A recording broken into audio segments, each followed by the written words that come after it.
Good evening and welcome to Freedom, Wisconsin. Unincorporated. Freedom, Wisconsin for a sectional final, formerly known as Level 3 football game between the Baldwinville Blackhawks and the Freedom Irish. I'm Jeremy Nygaard. Nick Pack over here as well. Zach Ambrose back from a 1-week hiatus to man the camera. If you just saw, the Hawks won the toss and deferred. So the Hawks will be on defense. They'll be kicking left to right on your TV screen. Thank you for all joining us.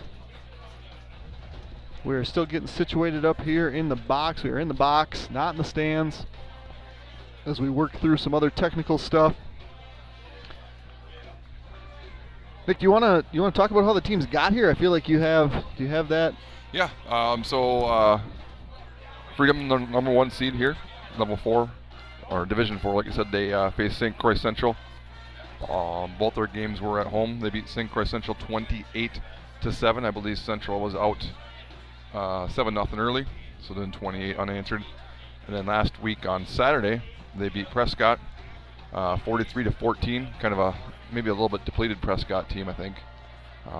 Lost Temers, and then looks like a couple other players were a little banged up. Yep, I heard that too. Nonetheless, a convincing win. Win of 43-14 versus Prescott. Yeah, it was a real good win by Freedom. And then the Blackhawks, both their games at Kingfield. Level 1, they beat O'Connell Falls 58-21. And then last Friday night defeated Ellsworth, also very convincingly, 42-7. So a couple, we'll say, convincing victories in Level 1 and Level 2. I think both teams right now are thinking that they get a upper hand on their opponent going into this game, and hopefully we're in store for a great football game on a lovely November Friday night. Yeah, like we've said all year, we've been very fortunate with the weather that we've had. A little chillier tonight than it was in August, but I don't think we're going to complain at all about what the temperature is as we embark on this Level 3, also now known as Sectional Final game. So what we know about these teams, obviously Freedom 11-0. They have basically rolled through a lot of their competition. They have played a couple of games that have been close, including overtime. The Hawks, on the other hand, have had running clock in what seems like all of their games. It hasn't actually been, but for the vast majority of the games, it's been running clock, starting with that season opening loss to Mount Horeb, who's still playing in Division 3. The Hawks boast the second highest scoring team in the state of Wisconsin, 502 points. That offense led primarily by quarterback Gavin Sell and running back Taden Haldor. Yeah, and then you got a team that finds the end zone quite frequently as well in Freedom. You're going to say 402 points, which is 100 fewer, but yet they can put some points on the board quickly as well. They will throw the ball a lot more. If you've watched the Blackhawks the last couple seasons, you might think they're wearing green tonight if you haven't seen them all year, because Freedom's going to come out and throw the ball, and they're going to throw it oftenly. They throw first, throw second, run just to basically try and keep you honest.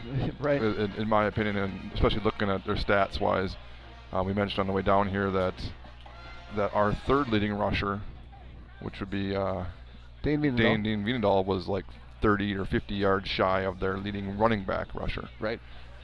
So, but then we don't throw the ball nearly as much as we have in the past. Right. So for Freedom, the straw that stirs this drink is senior quarterback number 5, Drew Courts. On the year, Courts has thrown for 2,674 yards and 29 touchdowns, ran for 599 yards and 8 touchdowns. He's the focal point of this offense, and as you mentioned, they don't run a ton. Their leading rusher as a leading running back rusher, 382 yards. But what they have is a stable full of receivers that have put up impressive numbers. So the top 4 receivers, 575 yards, 638 yards, 492 yards, 489 yards, all with 4 or more touchdowns. All 4 of those guys with 20 or more catches. So that's kind of been what we've talked about a lot with the Blackhawks, and where are they maybe not the strongest defensively, and that's been in the pass game. Now what we've been able to do is get a lot of pressure on opposing teams' quarterbacks, force them to throw the ball early. But what Courts does really well, and what Freedom kind of relies on, is Courts going off schedule, keeping plays alive, making plays go longer, and then finding any of these multiple receivers running around kind of playing backyard football. It's been very successful for them. So I think the big question defensively for the Blackhawks is how long can we cover, how well will we get to the quarterback, and then when we get to the quarterback, how well do we tackle him? Can you bring him down? And then the other challenge on deep back wise is don't worry necessarily about the quarterback. Trust the guys that have responsibility for quarterback.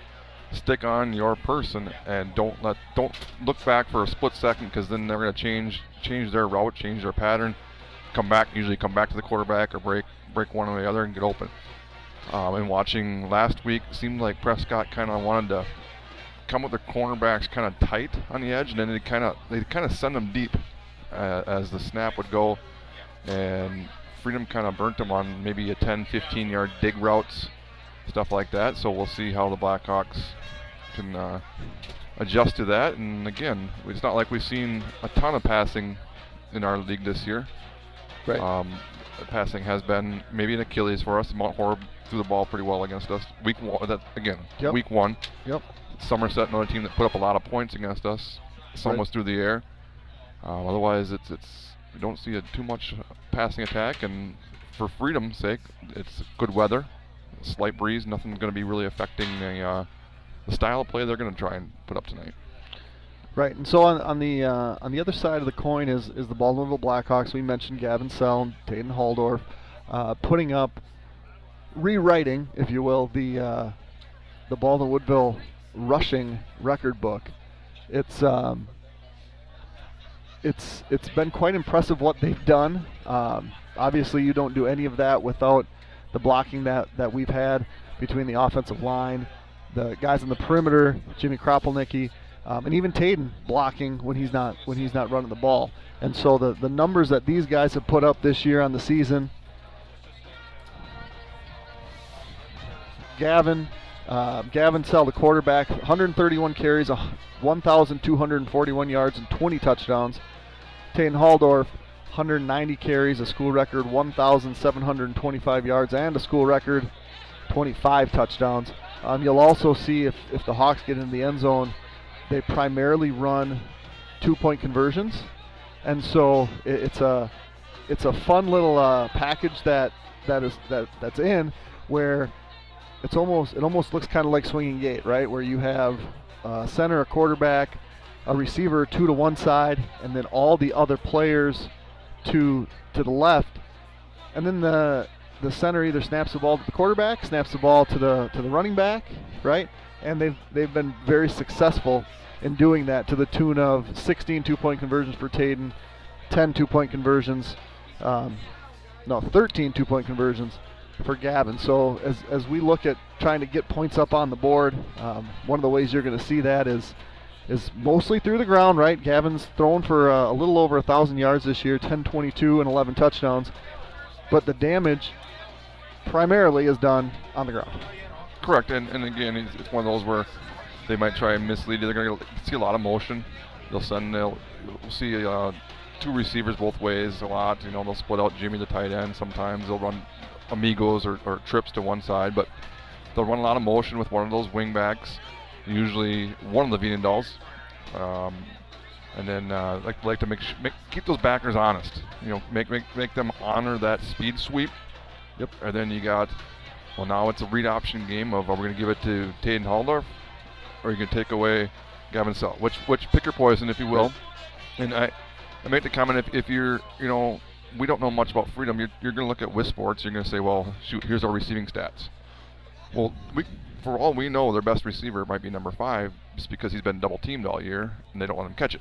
Sure. You know, whereas someone's gonna go, well, shoot, Taden is by far their best rusher, which I'm not saying he isn't, but you know, again, pick your poison. Are you gonna go make Gavin give it to Taden, or are you gonna make Gavin beat you? And I don't know what I would do. Right. Well, yeah. And if you're unfamiliar with the Blackhawk team, you know, I think whenever you see the combination of runners, you try to categorize them as thunder and lightning, right?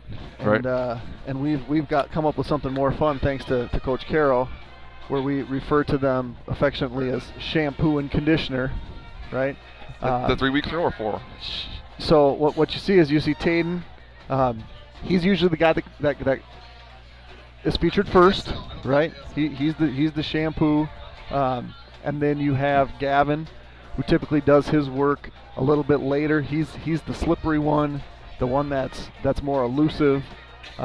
He's the conditioner. So that's what you'll see. You know, I think more traditionally you would say Taden's a little bit more of the thunder, right, and Gavin's a little bit more of the lightning. So they're both fun in their own right.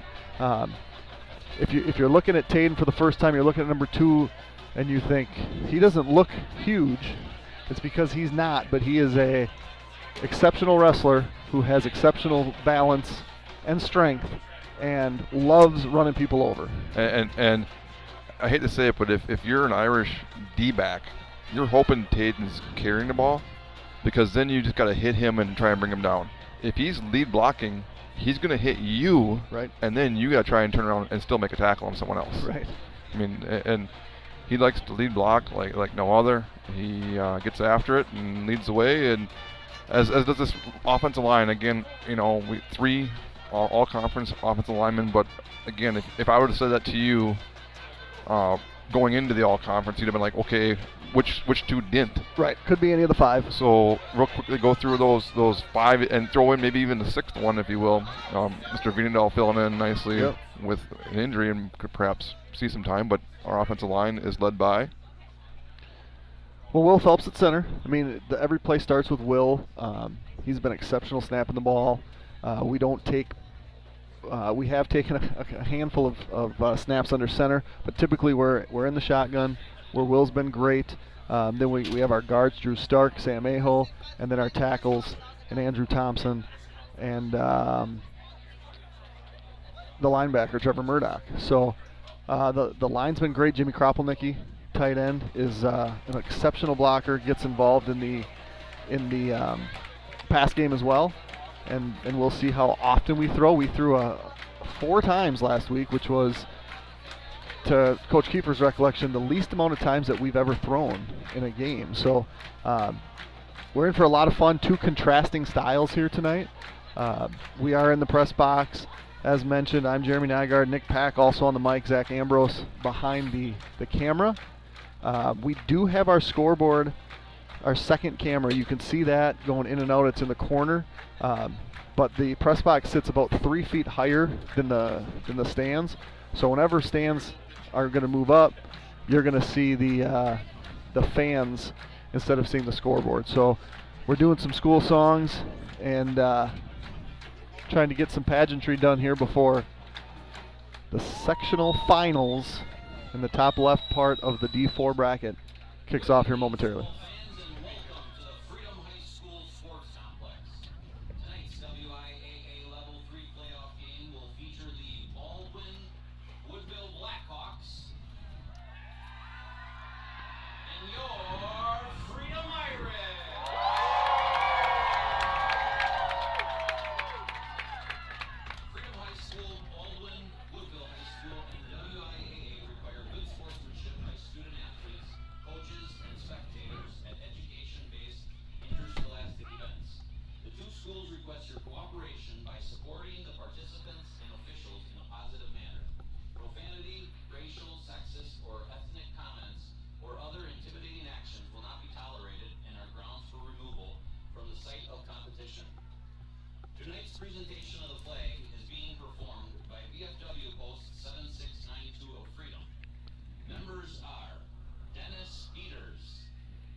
respect the flag by remaining standing until the flag presenters have left the playing field.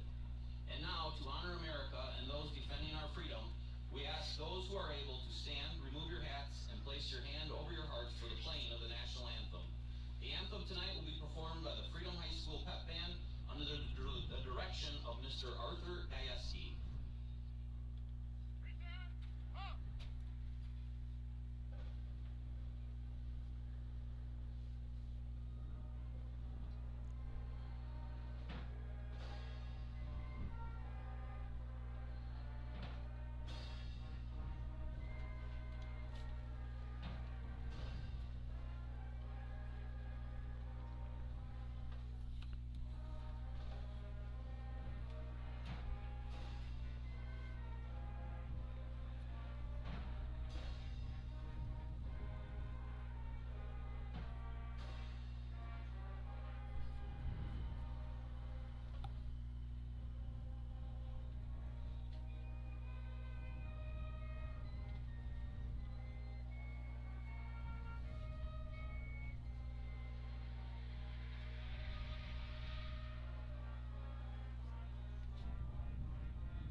All right.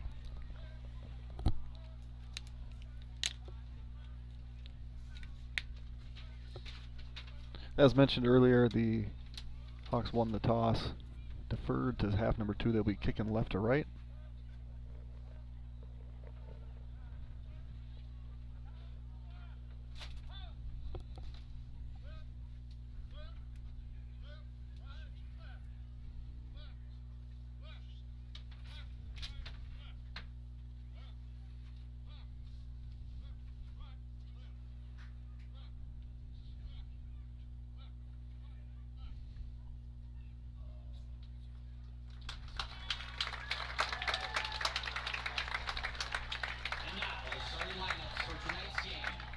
So, as mentioned, in Freedom, Wisconsin here, just southwest of Green Bay a little bit. Yep. Looks like across the way, we got a pretty well-respected Blackhawk fan base over there. Yeah, I think we traveled pretty well. It does look like the Freedom stands are more packed a little bit more like sardines, but had to get that one in. Yeah, but so 3.5 hour drive, but looks like plenty of vehicles made their way down from up by the Twin Cities, and they're ready to watch their Blackhawk Middle Border Conference champions travel down. And it's been a bookend of the year. So week 1 we went about 3.5 hours to Mount Horeb. Mount Horeb. I was wondering if you were going to try that, or if I actually got it written down. There we go. It's Mount Horeb. So against Catholic Memorial tonight, they are still playing in what is essentially the final 8, if you want to call it the Elite 8, the quarterfinals, if you will. 3 games away from being declared a state champion right now. So there's only 8 teams in each level playing, which means there's a lot of teams wishing they're playing right now. Yep, Freedom's made a handful of deep runs here in the last 15 or so years. Have not ever won a state championship to my knowledge. Tape, yeah. Yeah, hold on one sec.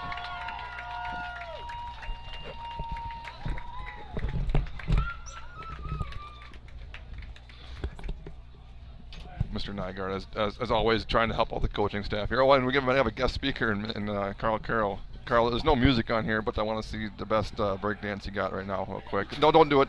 Let's go Hawks! Oh boy. Carl on a headset is not something we want to do regularly. You gave it to him. To hold. How many people is that? That's true. So we're up here with the coaches. One of them is Coach Casilius. We do not have a dump button. There's no dump button, I said. So he shrugs his shoulders. So is this the YouTube PG-13 tonight then? Or We'll see. YouTube After Dark, or I don't know what they would even call it nowadays, but hopefully Mr. Casillas does not drop in too many friendly bombs. All right, so Hawks will be kicking off. I'm assuming it's Chase Ferndenzer in the blue shoes. Do you have a visual on the blue shoes there? I saw him warming up, so he was here. I see him out there now. Yeah. The kickoff coverage of the Hawks has not been great all year. Last week was better. They've given up 3 kick returns for touchdowns on the season. Last week was more squib kicks. But the thing is, when you kick off, That's most times in the state of is Wisconsin, true. I mean, you're going to have more opportunities for. That is 100% true. And with the exception of one of those kick returns for touchdown, I believe they were all mostly later. And the whistle was a little late. I think Chase is a little excited. You know, it's a long drive. They've been down here. I want to say they got here about 4:30 or so. And Chase is like, let's play. But you still got to wait for the guy in the white hat to tell you to kick off. So he just got a warm-up kick is all. So he get the stretch, but that might allow Freedom to see, hey, this is what he was going to do. Yep, squib kick, which I think if they watched the film last week, which they did. Correct. They would think that's coming anyway. So take 2. And this time they wait for the whistle before they even break the huddle. So now known as the Sectional Finals, old school level 3 is officially underway. Taken in, nice little catch there. Number 23 that is right away. And he's wrapped up and brought down. 23, that would be Walker Westfall. Give Freedom the ball at about the 35-yard line. Yeah, so no hash marks. If you're used to watching games at King Field, hash marks, yard marks, turf field, logos, end zone paint, all the good stuff. This looks like old King Field, minus the hash marks and yard marks. So we'll see how the footing is tonight early. Freedom with their first possession here on offense. As mentioned, it's number 5, quarterback going to drop back pass. Over the middle, it's to be caught. First down on the way. That's number 10. That's Quinn Brennenstuhl. He is their leading receiver reception-wise with 40 coming into tonight. Give him 10 yards on 1st and 10 there. Over the middle. That just looked like a dig 7 route. yards and kind of. It's good size to the receivers. Up the middle, good run. Gonna pick up about 5 yards on 1st down is Freedom. I believe that was Hamble. Number 4, Aaron Hamble. Both him and number 26, Nixon Heinke, will receive about the equal number of carries. Yeah, and I think Heinke was more their primary back early in the year. Is he the fullback right there? Or I can't tell the number. It's 23, it looks like. Up the middle again this time, it is Aaron Hemble. And he might only get a yard or 2. So it's going to be the first 3rd down of the evening here in Freedom. 3rd and about 3 from just across midfield now. Just underway, opening possession here. As it might have been on Kiefer corner, or it might have been when the cameras weren't recording. A little bit of defensive front change for the Blackhawks here tonight. 3rd and a long 3. A quick pass. Stands, throws, out route. Going to be complete. And it's number 10. It's Quinn Bruckenstall again. His 2nd reception of the night. And it's Freedom's Irish 2nd first down of the night as well. Yeah, and it's interesting. Courts catches a snap and doesn't even take a drop, doesn't move his feet. Yeah, you see a 3-step drop or a 5-step drop. He just stood there. Yeah, it's flat foot and find an open receiver and then hit him in stride. Shotgun snaps for Freedom Irish as well. Play action. Drop back. He's going to look deep. And it's up in the air and it'll be hauled in the end zone. Just like that. Freedom's going to the board. That's number 7. That's Jack Bonnet. He hauls it in from just about 40. But there is a flag down. Don't cheer too loud, Freedom. It's coming back. First and 20 from midfield. Keep those cowbells a-going. So we talked about the speed. So we didn't talk about the speed, but they'll shift in the defensive line today. Right. He wanted to move a little more speed interior, as they are throw first. The advantage that Courts has, he likes to buy some time. Right. Run around, buy some time, and find a receiver. Well, maybe that speed led to a 10-yard penalty. So first and 20. Well, and I do think that was an exceptional ball. I mean, he's throwing that from the 45 in the back of the end zone. That's a 55-yard pass in the air. We got a little whistle here. The clock is maybe not, I don't know if it was running or it was stopped or.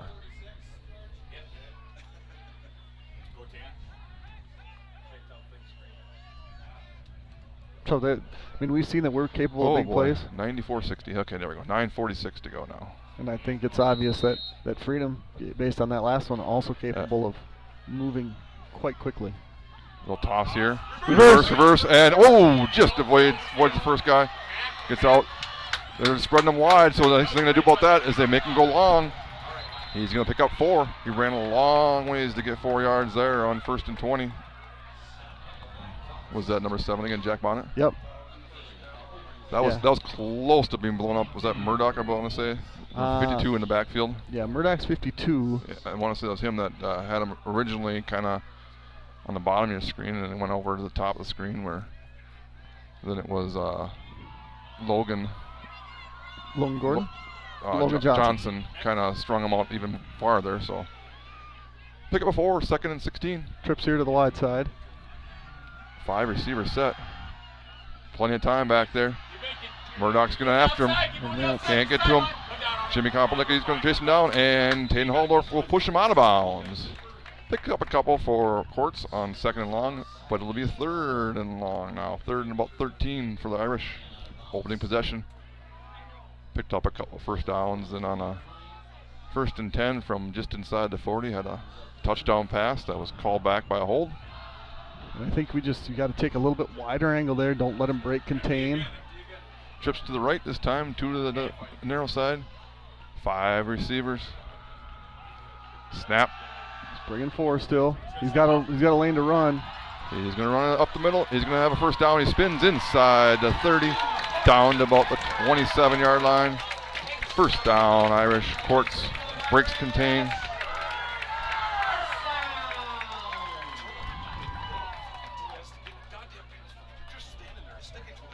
All right, we're going to talk quick so we don't overhear Jeff and the coaching adjustments here being made, and yeah. So and it's the same thing that I said, only a little more colorful, right?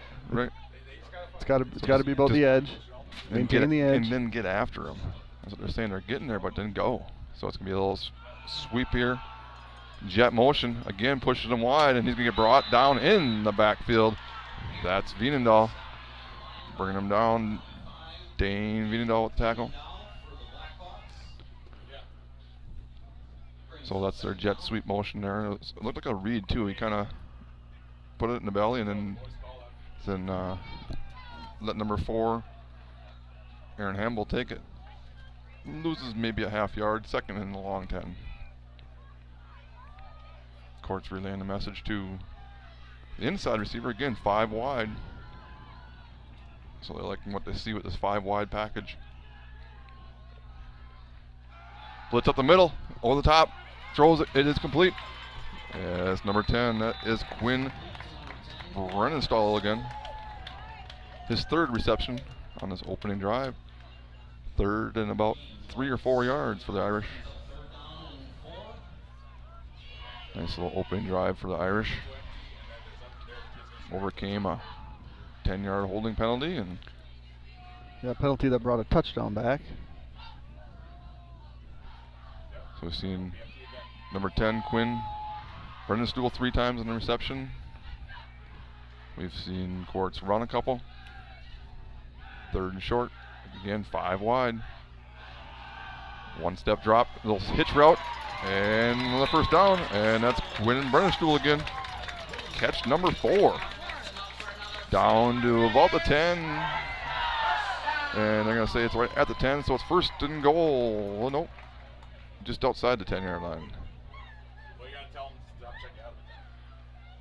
It's for first and 10 from the 10.5, if you will. It's been Quinn Brennenstuhl's show here. Now back to a couple running backs and a tight end. Fake. It's going to disconnect. Oh, why didn't you run through? Wide open into the corner of the end zone. That's number 17. That's Corey Mathiasen. So he kind of rolled out to the right, threw back to his left. And our right end is kind of coming after him a little bit there, but worried about containment or something maybe. And looks like the Irish might. They're going for 2 or are they kicking? Oh, they're kicking. They put the tee down.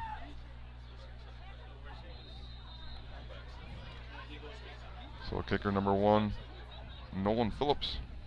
Yeah, he's one of their better receivers too, I think. Yep. Snap is down, kick is up, and it is good. At 6:21 to go, the Irish strike on their opening possession and in lead, 7-0. I want to thank all of our sponsors here at Blackhawk TV, Turman Realty, Nielsen's Foods, St. Croix Garage Doors, Firehelm Langer, Flagship Ford, Wisconsin Credit Union, CW Garage Door Distribution, Baldwin Lightstream, Fender and Jewelers, Helverson Concrete Solutions, A-Star Concrete, West Wisconsin Health, Bolts Plumbing and Heating, Schaefer Financial Services, Bumper to Bumper, Whitecap Financial Advisors, DMS Repair, Lakes Gas, Phoenix Bar and Grill, Pete's Construction, Burns Lawn Care, American Family Insurance, Justin Nygaard Agency, St. Croix Custom Apparel, and Family Chiro Care. Thank you to all of our sponsors. Yeah, so what you expect there from Freedom? You know, come out and throw first, mix in a couple runs here, and they found their way to the end zone not once, but twice. Yep. And now it's Blackhawk turn. I'd be foolish to think that we drove 3.5 hours to see Freedom not score. Right. So the counter punch is going to be whether or not the Blackhawks can provide something that maybe they haven't seen all year and put some points on the board as well. So it was a 5-minute and 39-second drive.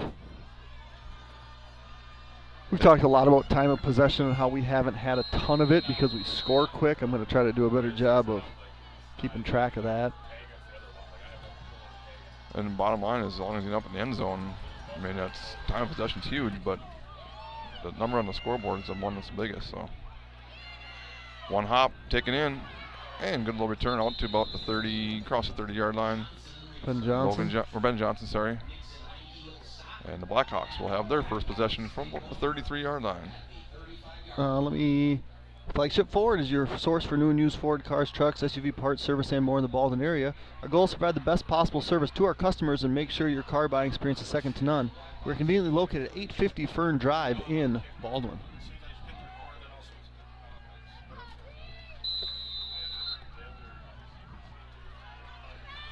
All right, Gavin Sell, as mentioned, behind center. Dave Edendell in motion. It's a completely different formation. There's Logan Johnson was almost as like a tight end kind of almost as well.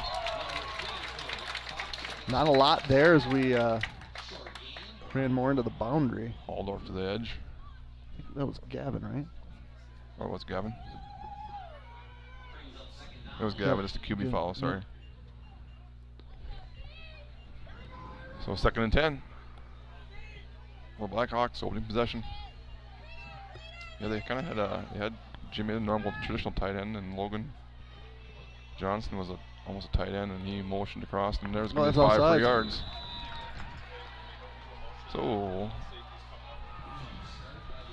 2nd and 5 now for the Blackhawks.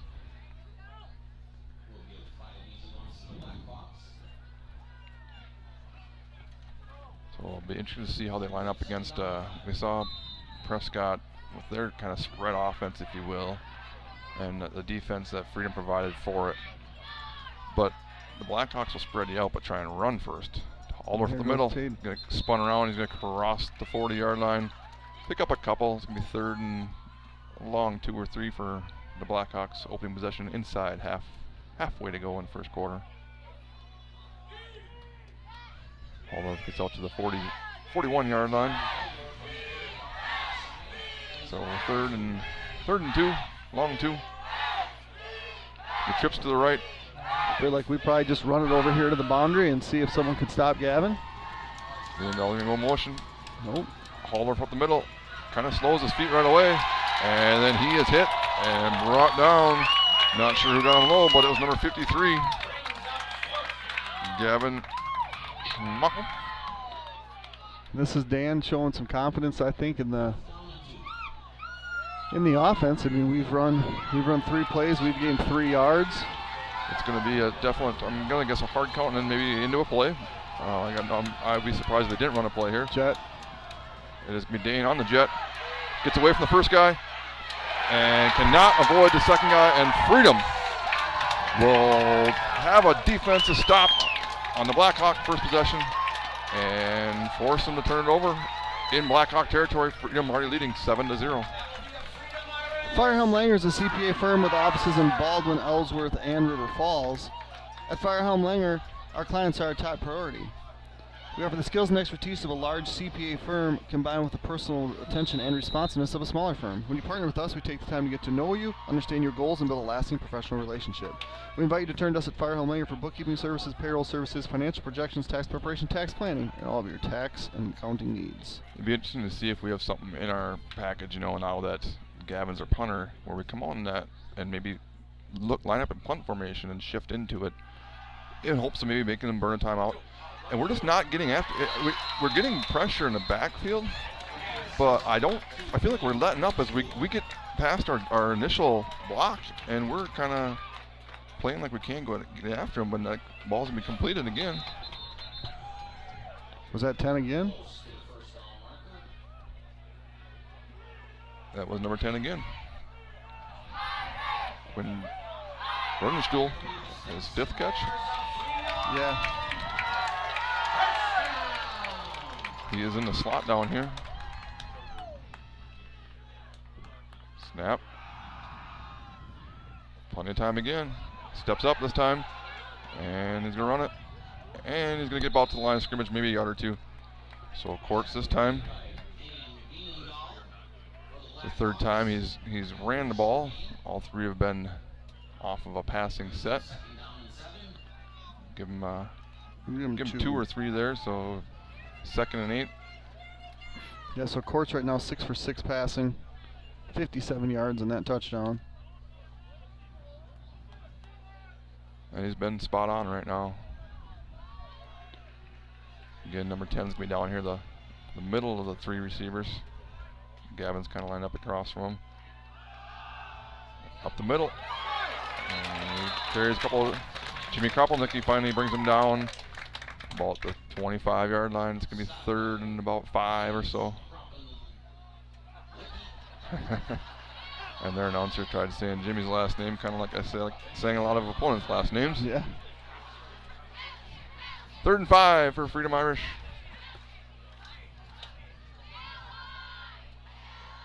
Courts again, perfect, 5 for 5. And he's scrambled 3 times, so the 8 dropbacks have all led to 6 for 6. 6 for 6 now. Sorry. Yep. He got 5 receptions, 5 passes to number 10, and then the touchdown pass to 17. Switches fullback up the middle, and he's going to be stuffed. So it's going to be about a 4th and about 4 or 5 or so. So very short game there for 26. That is Nixon Heinke. So 4th and 4 for the Irish. And no hesitation on their end either. It's up a long field goal here. He chips to the bottom side. And they're going to have number 10 Courts is in a slot up top right now. Plenty of room over there to do a little hitch route, which he does. That's sniffed out.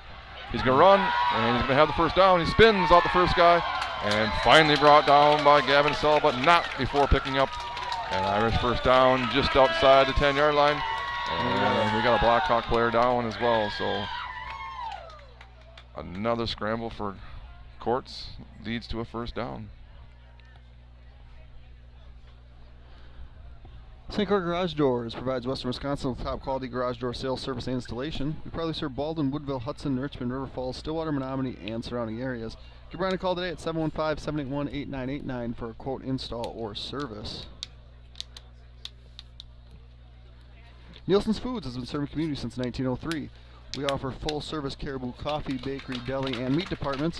We pride ourselves with our award-winning Nielsen's Market Meats and our friendly staff. Nielsen's vision is to build a strong family of customers and employees by delivering superior service to our customers, offering employee growth opportunities, reinvesting in our stores, and serving in our communities. That was Trent Gordon that was down after the play, but hopped up and he'll get checked out and hopefully back out there. As we come back, we're about 2.5 to go in the first quarter. Irish driving.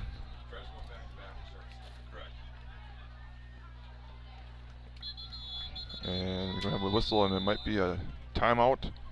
Coach Kiefer, right at the 2 and 30-minute mark, trailing 7-0 in the first quarter. Members of Wisconsin Credit Union can access account information and take care of most everyday banking needs via Wisconsin Online, the mobile app, and text banking. Immediate access to your Wisconsin accounts is also available 24 hours a day via touchtone phone. Visit them at wisconsincu.org to learn more. Bumper to Bumper is a locally owned and operated driving school located in Somerset, Wisconsin.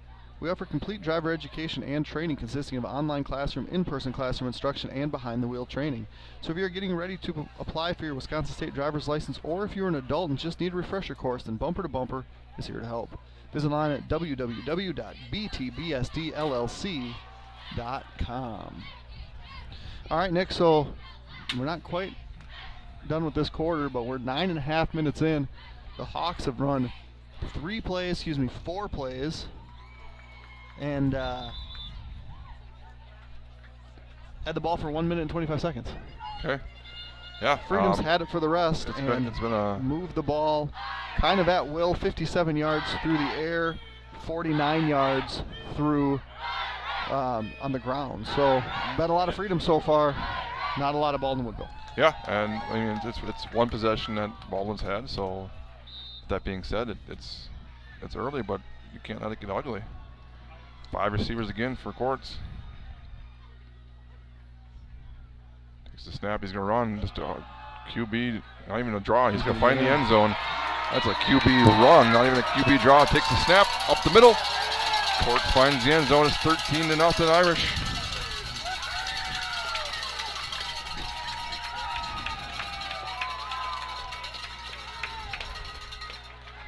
Yeah, it's what he mentioned in Keeper's Corner, and the way to beat this team is pressure, and he's had his time back there right now and picking apart the defense, and that time he just takes a snap and runs right at the middle.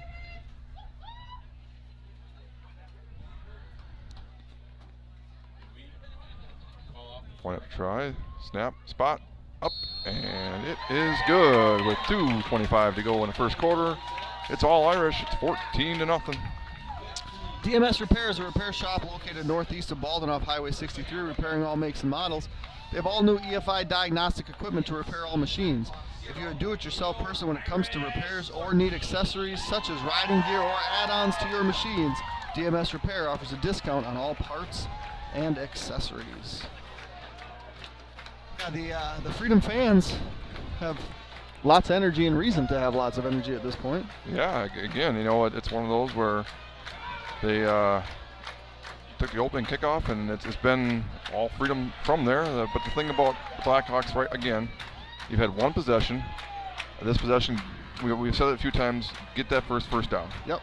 It's a long bus ride. Then not only a long bus ride, then you go sit in the school here and do walkthroughs or whatever.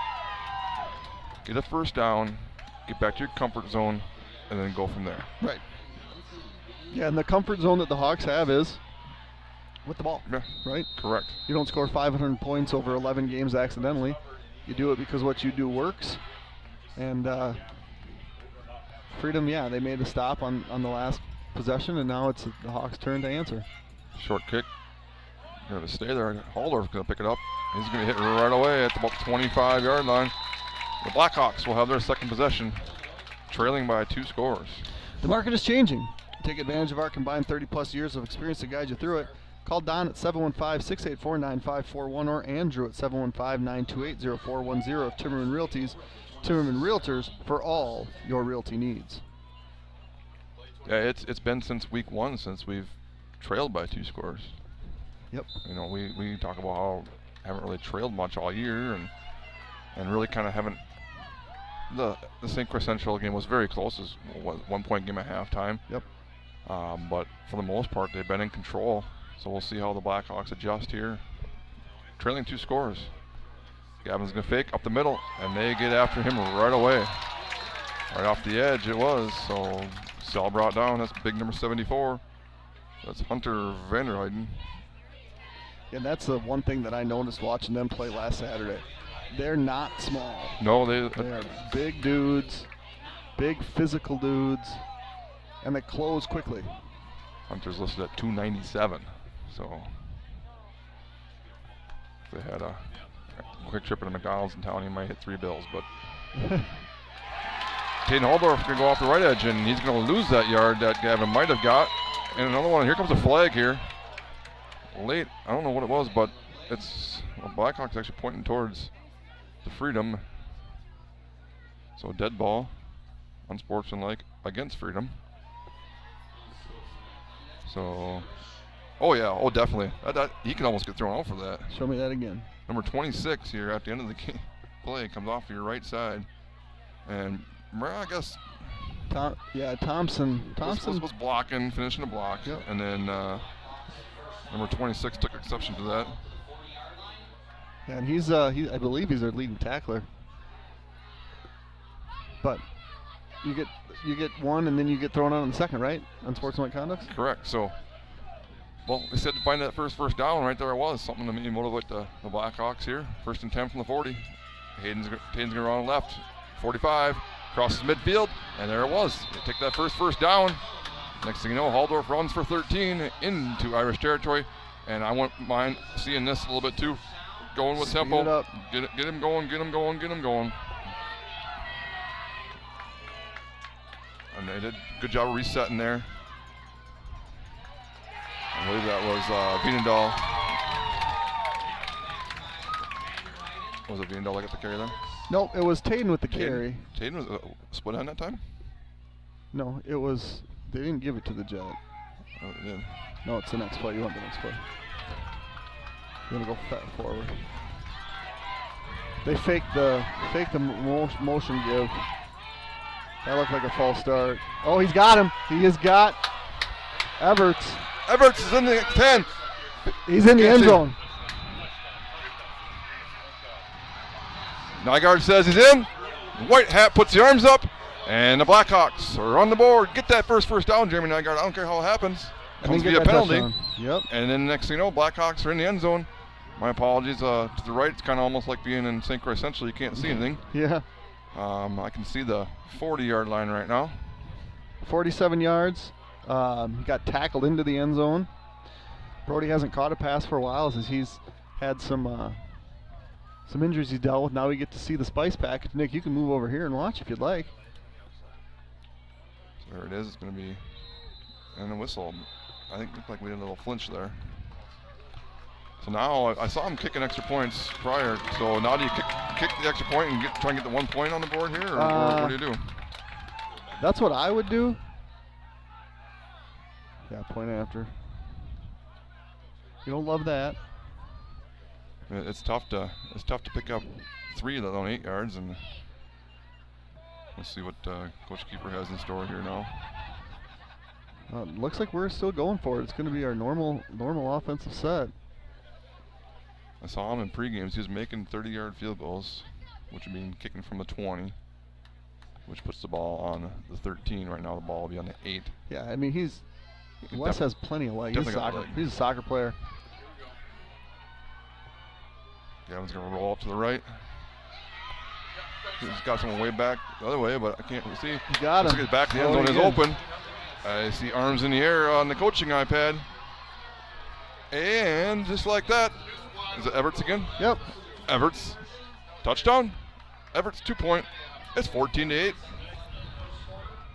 All right, so 0:48, so that's 12, 120, 137. So our first possession lasted 125. Our second possession lasted a minute 37. Only this one went 75 yards and 15 big yards score on a penalty. Yep.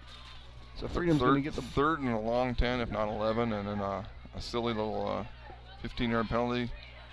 Maybe give a little life to the Blackhawks and find their way to the end zone. So. All right, let me tell you about Lakes Gas. Stay warm and cozy this winter with Lakes Gas, your hometown source for reliable propane. Located in Roberts or Hager City, Lakes Gas is a local family-owned propane company who is focused on keeping their customers warm and communities thriving. Visit www.lakesgas.com and see what the Lakes Gas difference is all about. A couple years ago at Columbus, when we took the early lead, we went back with an onside kick. We did, yeah. I feel like the momentum is come back a little bit, where maybe we don't need to do that, but you never know. I like the element of surprise. When you squib it, and you're only giving the ball at the 35, 40 anyway, what's 10 yards, right? There's another squib. Taking it at the 30. Gets the 35, the 40. Good kickoff coverage there. But still good field position for the Freedom Irish. They'll have their third possession from their own 40-yard line, leading 14-8.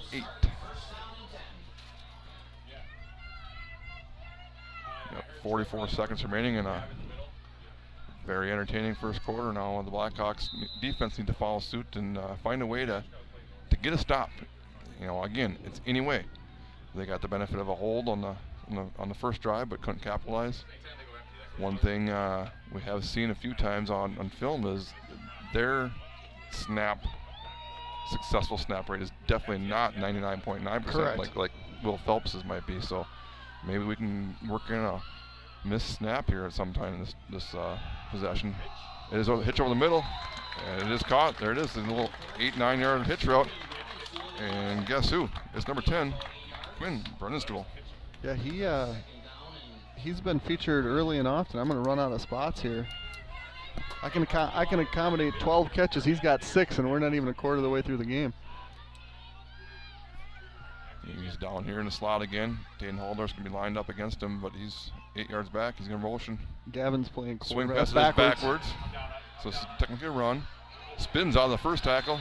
Picks up a couple. He's going to be about a yard short, but credit him on about a 3-yard carry. So third and very short as the clock hits 0. It was the Irish striking first with a passing touchdown to their tight end. And then Quartz ran one in. 2 PHE tries made it 14. The Blackhawks answer with Selda Everts. And Selda Everts, it's 14-8 after the first quarter. Are you financially prepared for the big game of life? Whitecap Financial Advisors wants to help you with your game plan. Just like no two teams are the same, no two investors are the same. Here's a play-by-play. Together we will 1, make the plan, 2, work the plan, and 3, review the plan. Whitecap Financial Advisors specializes in investment management, financial and retirement planning, life insurance, and education funding. Call today to set up your no-cost, no-obligation appointment at their Roberts or Turtle Lake location, 715-760-9001. From the roughest seas to the highest peaks, Whitecap Financial Advisors will be with you every step of the way. Securities and investment advisory services offered through Mosaic Wealth Incorporated, member FINRA, SIPC. Mosaic Wealth is separately owned, and other entities and or marketing names, products, or services referenced here are independent of Mosaic Wealth. All right, so when we come back, it's going to be a third and call it 1, but about half a yard here for the Irish. Now, I know it don't matter down in distance. You're going to throw the ball deep, but, I mean, this is definitely an opportunity, I think, right now, if you are a coach in green, to try and maybe run a double move, that hitch and go maybe. Yep. Well, that's what, I mean, they've feasted on that short hitch, and it's if you're, at some point you got to jump it, and if it's the time that they go double, it's going to be a big gain. Instead, it's going to be up the middle, and it's going to be a first down. He crosses midfield into Blackhawk territory. Down the 47-yard line, there's number 26. That is Nixon Heinke. Just some exciting news on that last touchdown by Drew Quartz. That was number 45 for his career. Tied with Coach Charlie Jaden. That's pretty cool. Yeah. They just announced that Quartz had his 45th touchdown, tying the head coach. So, congratulations. That's why they're running the ball now. You know, his record broken. He's like, wait a minute. And That's a false. it should be. Well, it was kind of that Going bubble down. motion, right? It looked like their lineman was kind of going down in the three-point stance as it snapped too. But anyway, give goes number 4. Aaron Hemble. No gain, 2nd and 10. So it looks like we've got 6-6 Richmond Rice Lake tie, 7-6 Boyceville lead in the other Over area Spring action. Valley. Couple entertaining games in local football. Gonna bring it off the 2nd edge and here. 10. We are. We're bringing 6. Can we get Up home? the middle, makes a spin. And this is Murdoch what he does misses him. best. There's a little bit of a hold. Spins around. He's got a He's lot of time. slippery. He's going to throw it away, it looks like, anyway. Hey. So, hey, that's a victory right now. If their worst play has been a scramble for a couple of yards, there we got a scramble for a throw out of bounds, and with 10:46 to go. Which on 2nd and long, I mean, you would want that sack, obviously. But an incomplete pass now brings up 3rd and 11, where they're going to have to do something more than just that hitch. That hitch has been accurate, but it's been 10 yards, 10 yards, 9 yards, 7 yards, 10 yards. If I'm an Irish fan, I'll take 7 or 8 right now on 3rd and 10. Sure. Trips to his left. Snap. He's got Looking plenty of left. time. Plenty of time over the middle. Ooh, he's hit. Nice, good little stick there. I think that was Vienendahl that hit him. But it is number 10 again. Quinn Brennenstubel on reception. Good hit by Vienendahl. It's going to be a 4th and a long 4 here. So no delay here either by the Freedom Irish. They're going to go for it. Talk about big plays. This is going to be one that we look back on. Trips to the left. Number 10 is in the slot. 2nd man of the 3 up top. No extra guys coming. Fake. Ooh, he tried to get a quick one across the middle. He's not going to get him. And unfortunately, they could not contain. They had him on the edge. Could not contain, but Drew Quartz breaks it. And will run like for another 1st down. Yeah, 10-yard scramble there. So Andrew was thinking he got held. Get off the edge and go. He's better than that. There, I'm with you. So all these fans here is not very happy with Mr. Coach Casillas, but Casillas is right. The player thought he got held and stopped, and we got to keep on going. Quarterback draw. QB draw up the middle, and he's going to have equals another 1st down. Drew Quartz doing it with his arm, doing it with his legs.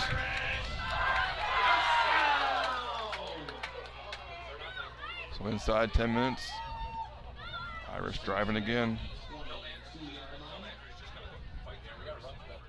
That's a back break, because I mean if you're the DN there, and if you are getting held, you got to bust your ball after that quarterback and make him hold you. Right.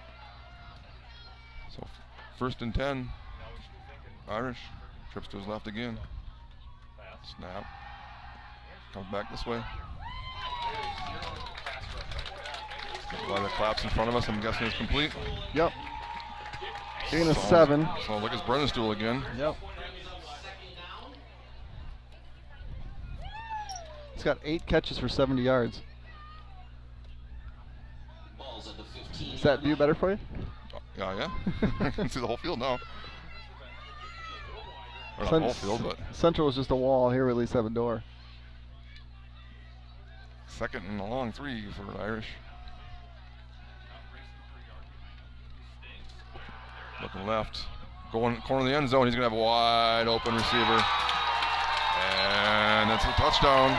Number 4, that's Aaron Hemble. Kind of ran that post corner route, if you will. He ends up in the end zone, wide open. And it's 20-8 Irish.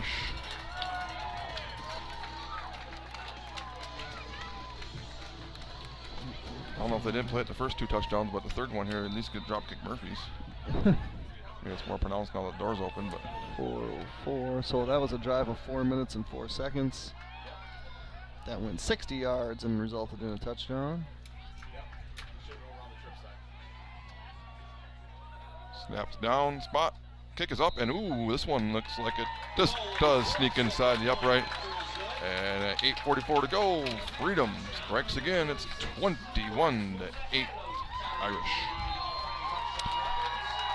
There it was. He's just set the all-time school record for career touchdown passes. He's got 2 tonight. Now they say, I guess I didn't hear. I thought they said 49 earlier, or you thought they said 45? 45, but that was also a rushing touchdown too. So I don't know. Which one? No, the second one was a rushing. Yeah, he's one, got 2 passing. Yeah, but they said on his last. On this last touchdown, they said he tied it. So I don't know if it's combined or what. But nonetheless, it's 2 passing touchdowns and a rushing touchdown for Drew Courts. And Drew Courts has looked every bit of as good as advertised. And he had 36 coming in tonight, 29 through the air and 8 on the ground. Add 3 more to that on 3 possessions. So, all right. Well, again, we expect some points on the board. The best thing you can do is end up in the end zone again. Gets high, end over end. Crossing. Oh, looks like a face mask. There, we got it. So it's going to be probably a 5-yard variety. Look more incidental. Still have both the 5 and the 15 here in high school, so they're going to go personal they call personal foul. Face mask against the Irish. Face mask against the Irish. So you talked about the flag game right now. We had an offside against the Irish. We had a holding negate a touchdown. They still scored. Yep. We had a unsportsmanlike gave us our first down, 15 yards, and now another 15-yard penalty. So yeah, they have 4 for 45 right now. We have 1 for 5, and that was just on that 2-point conversion. So Blackhawks now with good field position across the 45 to the 46-yard line. Looking to strike again here, so it's going to be a Halldorf off to the right. Puts the foot in the ground and going to cross midfield. Down to about the 48-yard line, Taden Halldorf. Give him 6 yards, 2nd and 4 for the Blackhawks. There's that low center of gravity you talked about in pregame, how he's going to the right, he just plants that foot, and he can just go straight upfield. Gavin's only carried the ball twice so far. It's going to be the 3rd time here. He's going to come around this way. He's going to get the 35. He makes the guy miss 40. Here he goes. 30, 25, 20. Cuts it inside. 10, 5. End zone. Gavin Sell. It's 21-14. Clock operator going to have to get his workout tonight. All right. So, there they strike. Yeah, and another short possession. That one lasted all of 48 seconds. Another, if you will, crucial 2-point conversion here. At what point, if we trade 7 for 8, do we finally take over the lead there, math guy?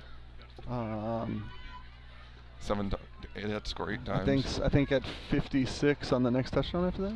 Ooh, kind of a high snap behind Tate. He takes it, and he is going to be, I believe, just shy. They're coming in, and they're going to wave him short. So, a little kind of a high behind him a little bit. Kind of threw off a little momentum that Tatum might have had. But the Blackhawks end up in the end zone. It's 21-14 with just under 8 minutes to go here in Freedom. I want to thank you all for joining us here at Blackhawk TV. As mentioned earlier, I'm Jeremy Nygaard. Nick Pack also on the mic. Zach Ambrose behind the camera giving you the great camera shots. You can support Blackhawk TV by liking, subscribing. We have a membership tier where you get access to videos early.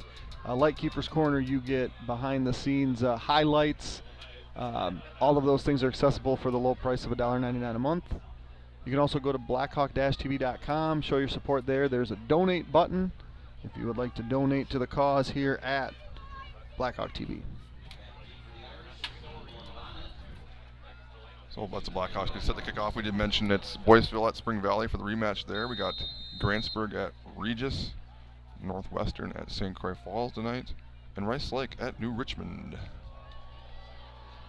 And then week 1 opponent Mount Horeb, as I said earlier, is at Catholic Memorial.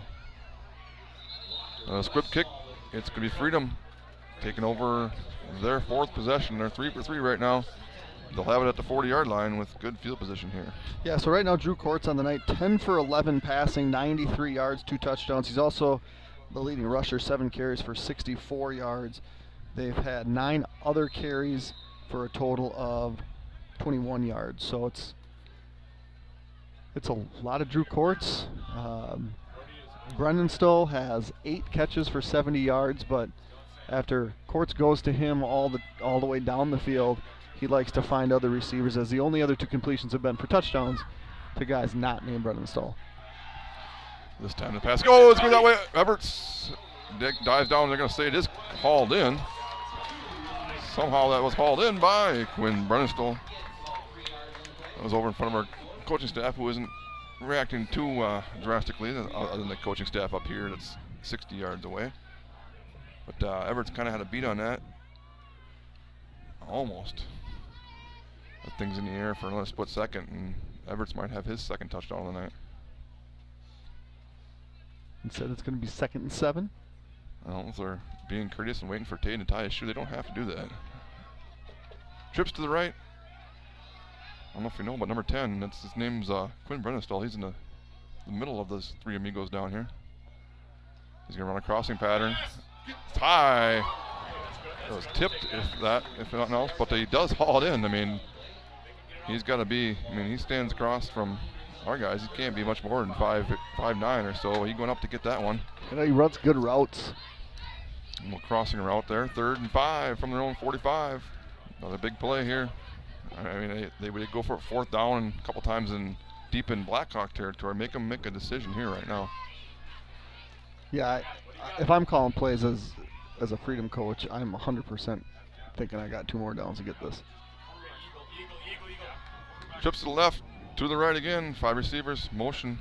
Brennan-Stoll coming this way. Little hitch route. Throwing behind this time and incomplete. So he goes intended number 6. That's Parker Joelhamson. And 4th and 5 from their own 45. We saw the Blackhawks go for from almost this exact spot. They're kicking it. However, I see 5, 6, 7 new green jerseys coming out. Line change. That to me is. Send somebody else back and keep Sell up just in case. Now, if they're taking Courts off the field, which they are. Wide little set here, and snap is high, and he retreats. Watch the middle. It is off. It is high. Gavin calls for fair catch. And it don't matter where you get the ball right there, Jeremy Nygaard. That's a defensive stop. The Blackhawks with 6:14 time of possession-wise to go in the second quarter, take over with a potential possibility to score and take the lead. Yeah, so the Hawks, they've had their longest possession of a whole minute and 37 seconds. Now they're going to take over at their own 27.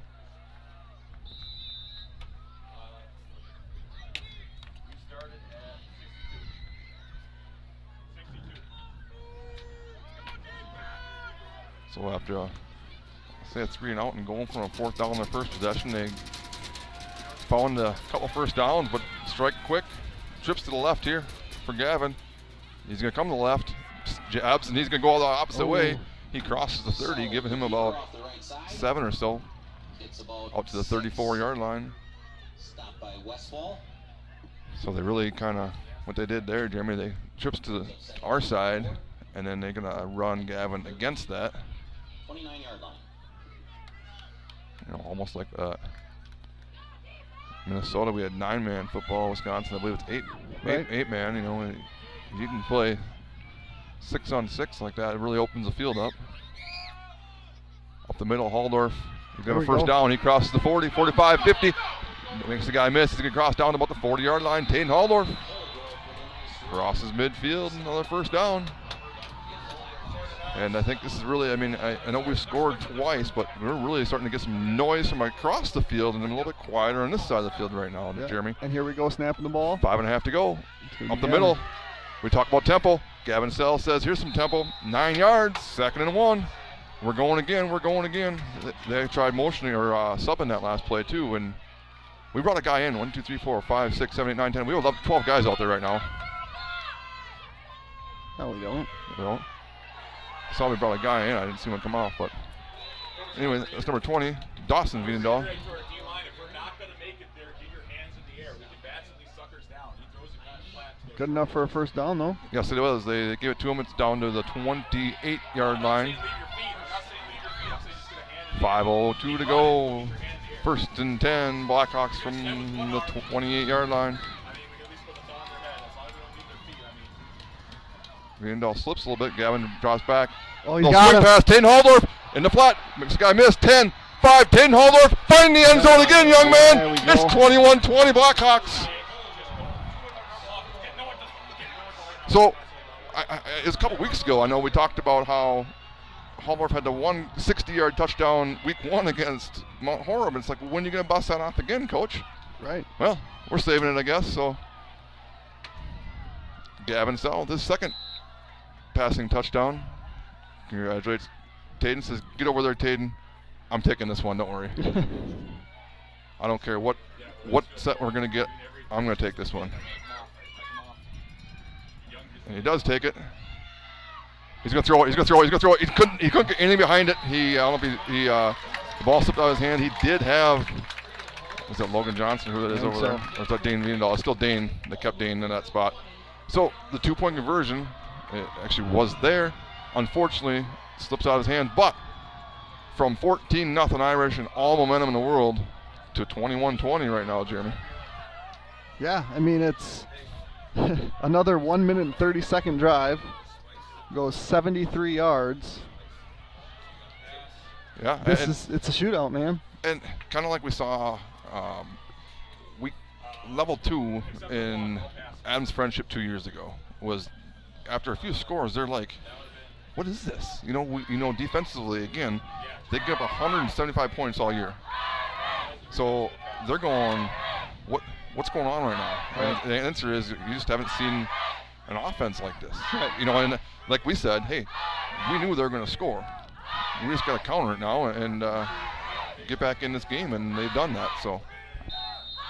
Yeah, I think you say they haven't seen anything like our offense. I think it's fair to say, aside from Mount Horeb, we haven't seen anything like their offense, and we haven't seen a team pass this efficiently. Correct. I mean, either. I think, and it's obviously, as a squib kick kind of gets muffed down there, and the Freedom will have their worst starting field position tonight. But obviously, the middle border speaks for itself when it comes to football. But this kind of offense, I mean, the closest thing that really comes to my mind would be Prescott, who was a tale of two halves. I mean, you take away that first half against Prescott, and it was up and down. Prescott really moved the ball on him. Well, I mean, you spotted Team 28, and the urgency's correct, not nearly as high. Correct. But I think Prescott had that capability of doing that. Unfortunately, they came down here unsuccessful again. Some injuries might have led to that, but here we are, coming off their first punt of the night. It's going to be up the middle, and this is one thing that coaches are like, hey, if we can get you to run the ball, it's a victory. And I know they pick up a couple yards, and you got to keep them honest, but we'll take that on 1st and 10. We'll take that on 2nd and 5. We'll take that pretty much any down other than 4th and 1. Right. Yeah, and I mean, just by watching that play happen, I thought we had him in the backfield. Means their line's getting a push here. Where's 10? I feel like it's time for 10 to get involved. Top of the screen. It must be. No, it's not. It's a single digit. Is he even out there right now? It's a little toss. Oh, he was in the slot up top. Does try and get the edge a little bit. Could be a couple, but again, 3 yards. Now it's 3rd and 5. So less than 5, it looks like. 3rd and long 4, I guess, says the announcer here. Scoreboard says 3rd and 5. Ball's on the 34. It's tough to say. It looks like maybe 38-yard line to gain. So yeah, call it 3rd and 4. 3:51 to go in the first half. I mean, this is just a hitch, right? Here he is. Why mess with it? 10's right here. He's right down here. And if you're Everts right now, somehow you jump a hitch and you tell your safety, hey, cover me over the top. There's nobody over the top. I just jumped the hitch hard anyway. It's an in route instead. And it's covered. Hey, and this time he's brought down from behind. Jimmy Kropelnicki is how you say his name if you want to know. He comes from the backside, and down goes Courts. It's a big play. Way back inside to the 20-yard line. And again, back to that first snap. very high, very slow. Do you send them after here? We've seen Tatum block one. I did. I was wrong. I don't say I'm wrong very often. Just ask my wife. But last week against Ellsworth, What's the double clutch for? he's waiting. Did Gavin call a fair catch? No, he didn't. So, anyway, back to my mistake last week. That was not a fake punt, I don't believe. Ellsworth, Coach Keeper said that, but it was pointed out right away by our second best cameraman, Kerry Danielson, said that. So 1 minute 40 on their last possession, 1 minute 41 on this possession. The Hawks haven't had a drive that long yet, their longest being a minute 37. And now with the best starting field position of the 42 of the Irish, a great opportunity to take the lead here. Some noise here coming from the Irish. Oh, snap was kind of between the two. Gavin says, I'll take it. I'll go around the right side, back his way for about 4 or 5. So, again, back to Mount Horeb. When they punted, they kind of did that European style where they ran the punter out, and they really stalled until the punt block, if you will, was getting close, and then he punted, allowing their coverage to get down. We're seeing the same thing here. He's just kind of holding it, waiting, and then he'll kick it at the last second. That's risky, though. I mean, that's going to come back to bite you. 2nd and 6. Drew Green all in motion. There's nobody down here. Coming. Pass. Oh, yeah! Jimmy Kropelnicki, pop pass. Find the end zone, Jimmy. 5. Touchdown, Blackhawks. And right in front of us are looking like, what just happened? What just happened was Gavin Sell threw his 3rd touchdown of the night. He's ran one. It's 26-21 Blackhawks. 2:15 to go in the first half. We saw that almost identical play. Was it Ellsworth, or was it when Jimmy dropped the one that was kind of over the middle? I don't remember who it was, but he had that one. We're like, ooh, Jimmy, and Central, right? Totally redeem yourself. Ooh, Carl, I got a laugh out of him. I think you might even know where that one came from. It's coming this way. Taden stays on his feet this time, and he will cross into the end zone. And the Blackhawks, it's Selda Kropelnicki, and that means it's going to go to Taden Haldor for 2. It's 28-21 Blackhawks. So that was a 48-second drive, which was the same as our second touchdown drive. So when we go by drives here, what we've seen is a minute 25 where we gained 8 yards and turned it over on downs. Minute 37 we went 75 for a touchdown. 48 seconds we went 54 for a touchdown. 1 minute 30 seconds we went 73 for a touchdown there. 48 seconds we went 42 for a touchdown. Way to give that defense a rest. Yeah. But right now, again, defense, it's momentum, if you will. Like they come out, opening kickoff, drive, score, 3 and out into a 4 and out essentially. Drive, score. It's 14-0, and oh boy, well now it's 28-21. Right. And it's oh boy here too. I'll tell you, I got hit harder on that touchdown than I've been hitting in a while. It wasn't even Jeff. Oh, wasn't it? Furman got me, yeah. Oh, Furman got you. Furman got me good. Toughen up, he says. If he's going to allow you in his coaching box, yeah, he gets at least to punch you a couple times. And a nice little deep kickoff. There we go. And it's going to be taken about the 10-yard line. This is number 4. And taken down deep inside their territory. So back to the 20-yard line. 2:08 to go in the first half. Full complement of timeouts for the Freedom Irish. Still 2 for the Blackhawks. And with 2:08 to go, I don't think we need to talk about timeouts right now because both teams can strike at any time. Right. Yeah, I mean we've seen a game where there was like 4 touchdowns scored in the last 25 seconds of a quarter. So I think there's plenty of time for things to happen here. I mean we've had 7 touchdowns to this point. It's 7 touchdowns. Hawks will get the ball to start the second half. So he's got twins both ways. Takes the snap. A little pressure coming this way. Look out! He evades him, and he slips. And he's still on his feet. However, He's going to pick up about 6 or 7 or so. Oh, he is close to Andrew Thompson in the backfield. Just gets away from him. Pick up 8, 2nd and 2, minute 50 to go. I mean, the fact that he's scrambling, he's not throwing the ball, right? Again. So if it's 8, contain. it's 8. If it's 72 here, that becomes a little more problematic. Double slot again. QB run up the middle. And he's going to get out to about the 35-yard line. The clock will stop with 1:28 to go. Stops for the first down. There is the signal. And here comes the flag against the Blackhawks this time, I believe. Who was that on? I don't know, but he was looking right at him. And we're backing up, so. Dane? Was it Dane?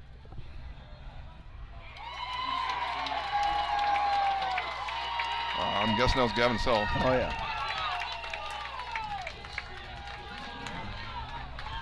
Can't have that. No, because again, that's unsportsmanlike. So 15 yards here too. Clock starts with 1:28 to go. And a quick timeout by Coach Kiefer. He's going to maybe give him a mouthful of, hey, again, it was, you look at what happened when it was 14-0. What gave the Blackhawks their most life was an unsportsmanlike penalty against Freedom. Right. Gave us our first down. A couple plays later, we're in the end zone. Now we get our first lead of the night, come back and they're not quite driving yet, but we give them 15 yards. So Coach Kiefer is probably not happy about that. And still a long ways to go for Freedom, but obviously something they can not out of their reach. So Yeah, I want to thank all of our sponsors here at Blackhawk TV. Timmerman Realty, Nielsen's Foods, St. Croix Garage Doors, Firehelm Langer, Flagship Ford, Wisconsin Credit Union, CW Garage Door Distribution, Baldwin Lightstream, Fender & Jewelers, Helverson Concrete Solutions, A-Star Concrete, Western Wisconsin Health, Bolts Plumbing and Heating, Schaefer Financial Services, Bumper to Bumper, Whitecap Financial Advisors, DMS Repair, Lakes Gas, Phoenix Bar and Grill, Beats Construction, Ferns Lawn Care, American Family Insurance, Justin Nygaard Agency, St. Croix Custom Apparel and Family Chiro Care. If you're interested in advertising at Blackhawk TV, we can do it all winter. Just go to the website, www.blackhawk-tv.com, and there is a link that says advertise with us. It will give you all the information that you need. trips to the left, to the right for Courts. 1st and 10 from midfield. In the slot down here, that's the Quinn Brennerstool. It's going to be a QB run. Courts can take it. Crosses the 45, reach shy of the first down, but give him 9 on 1st and 10. And they'll hurry too. Closing in on a minute to go here in the first quarter. Trips to the left, slot to the right. Get him bottom of the screen. In the slot is Brent. Court's going to take it again. Up the middle. Spins around. Going to give him a couple yards here. We'll have a first down. Up to about the 38-yard line, and I believe the Irish will take a timeout, and they do. Coach takes a timeout with 55 seconds to go. 1st and 10 from the 38-yard line. So, I mean, so that's one of those, like right now, it's almost like a Tebow run where he's kind of slowly coming up. Is he going to do that? Jump and pass. then pop Jump back pass, and look pop for pass. something over the middle? Or Screen, yeah. Yeah. I mean, it's just an interesting look when you have an empty set, right? You have 5 receivers, and your quarterback is just kind of taking his time to get there. I think that's, they're calling the play, but our coaches are saying, don't. If we sell out to stop that run, it's going to be what happened with Jimmy, right? There's 11 guys behind. All we need is one dude. Otherwise, you could. I think the coaches are yelling screen, screen. More like that funnel screen where you hit number 1 and you bring those guards and tackles out to try to get behind them. I think Gavin here at about 7 yards is a big deal. Kind of Yeah, almost a spy kind of. we do have a fan in front of our scoreboard. We can't help. We're not going to tell him to sit down. He's up the middle. Cuts across 25 down. Inbounds, I believe, or they're going to maybe say he's out of bounds about the 20-yard line. He's going to say inbound, so with 44 seconds to go, they're going to mark the change and start it with 44 to go. There it goes. Yeah, if you can. And, okay, 20, 38 and trips to the left 37 here now. and counting. And the timeout by the Blackhawks with 35 seconds to go. That'll be Coach Keeper's last timeout of the first half. And the Irish, I mean, I understand that, I don't know, it could have maybe wasted a couple more seconds for that timeout, but you got to get it in, give your defense some rest. Right now, 35 seconds is not the biggest worry for the Irish, I don't think. Yeah, so if you're looking at if you're trying to look at the scoreboard, 38 seconds, 28-21, Blackhawks lead, 1st and 10, ball's on the 20. The press box sits just a step higher than the highest step of the stand. So the scoreboard camera gets blocked whenever the fans stand. It's kind of like when Carl dances after touchdowns. Carl gets in the way. So they're used to it, I guess. So. Yep. So that's the best we can tell you. Yeah, 35 seconds left. It's still 2 timeouts left for the Irish. As we said, Coach Kiefer and the Blackhawks are out. 1st and 10 from the 20-yard line. Trips to the left. Got 3 receivers up top, one running back. Brendan Stools and 1 in the slot. He's going to go to the end zone. He's crossing. It's off his hands. Incomplete. 2nd and 10. 30 seconds to go. God, that is 2 straight incompletions. He started 12 for 13. He's now 12 for 15. Hope you can get one more incompletion here. Well, better.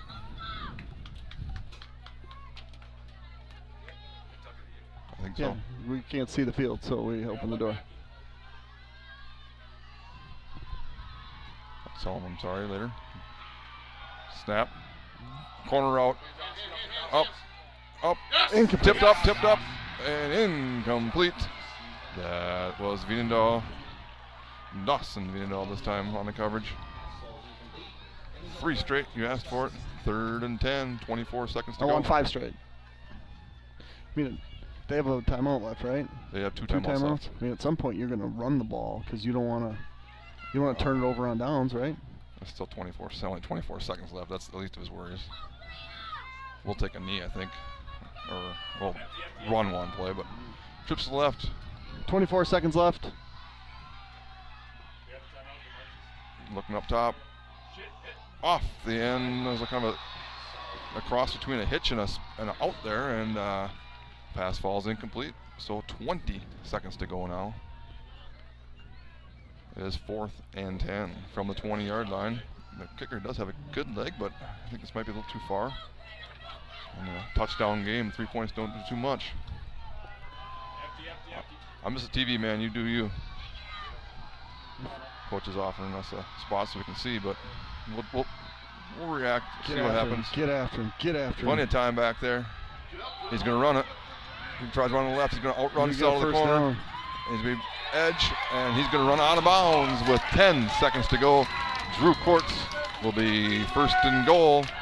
I can't see what's about 5-yard line or so. Yeah, it looks like it is the 5.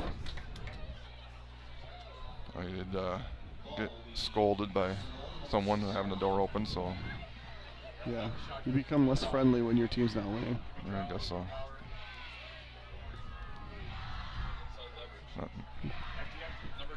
First and goal.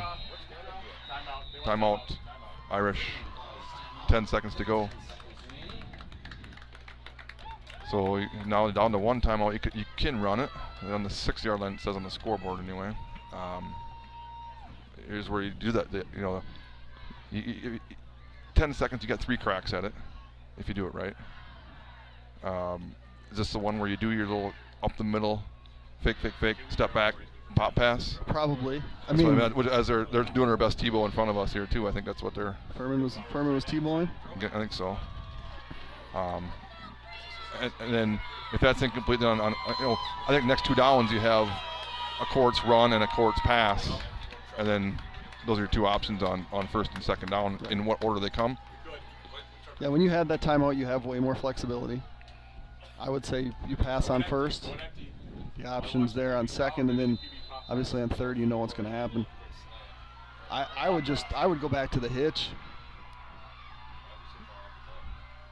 Twins to his left.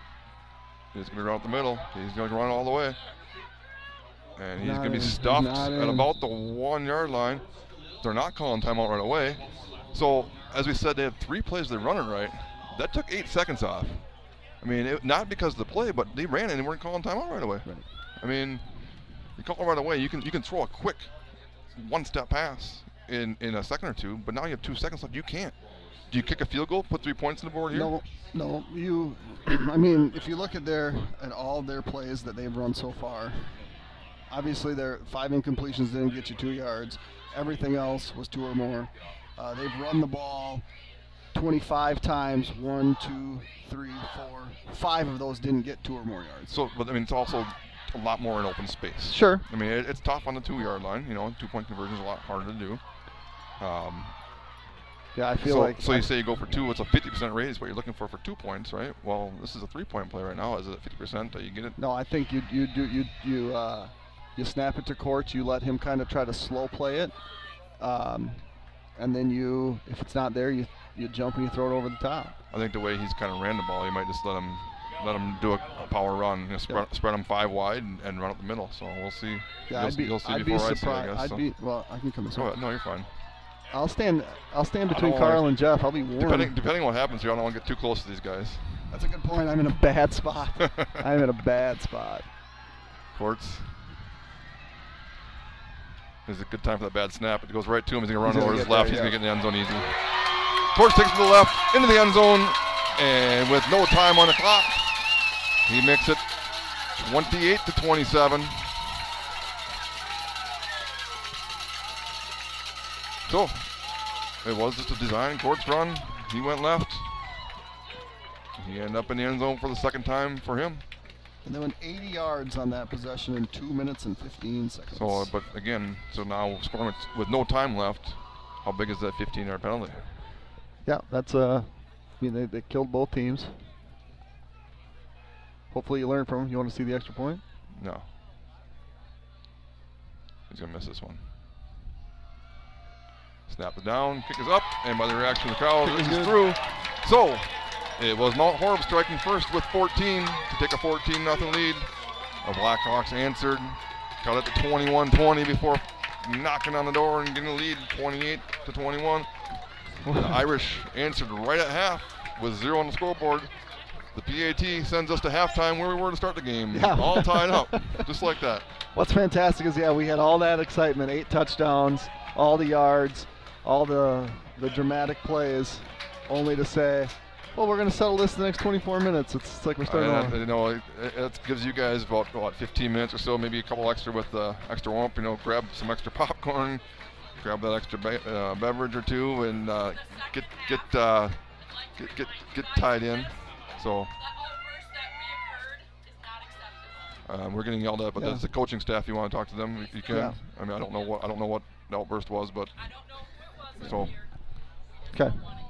Anyway, but 28-28 to go in the first half. Sorry, we're getting a little distracted. We will turn our mics off and be back with you in about 15 or so. Yep.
welcome back here.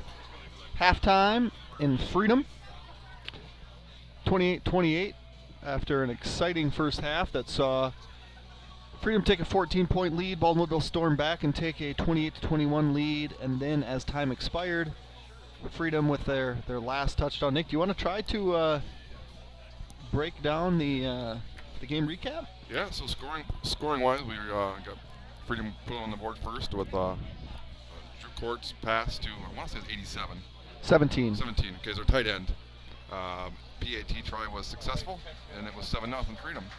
A 4-and-out after the Blackhawks went for on 4th down, gave Freedom good field position, and it was this time with Drew Court's running one in from 10 yards. 10 yards out.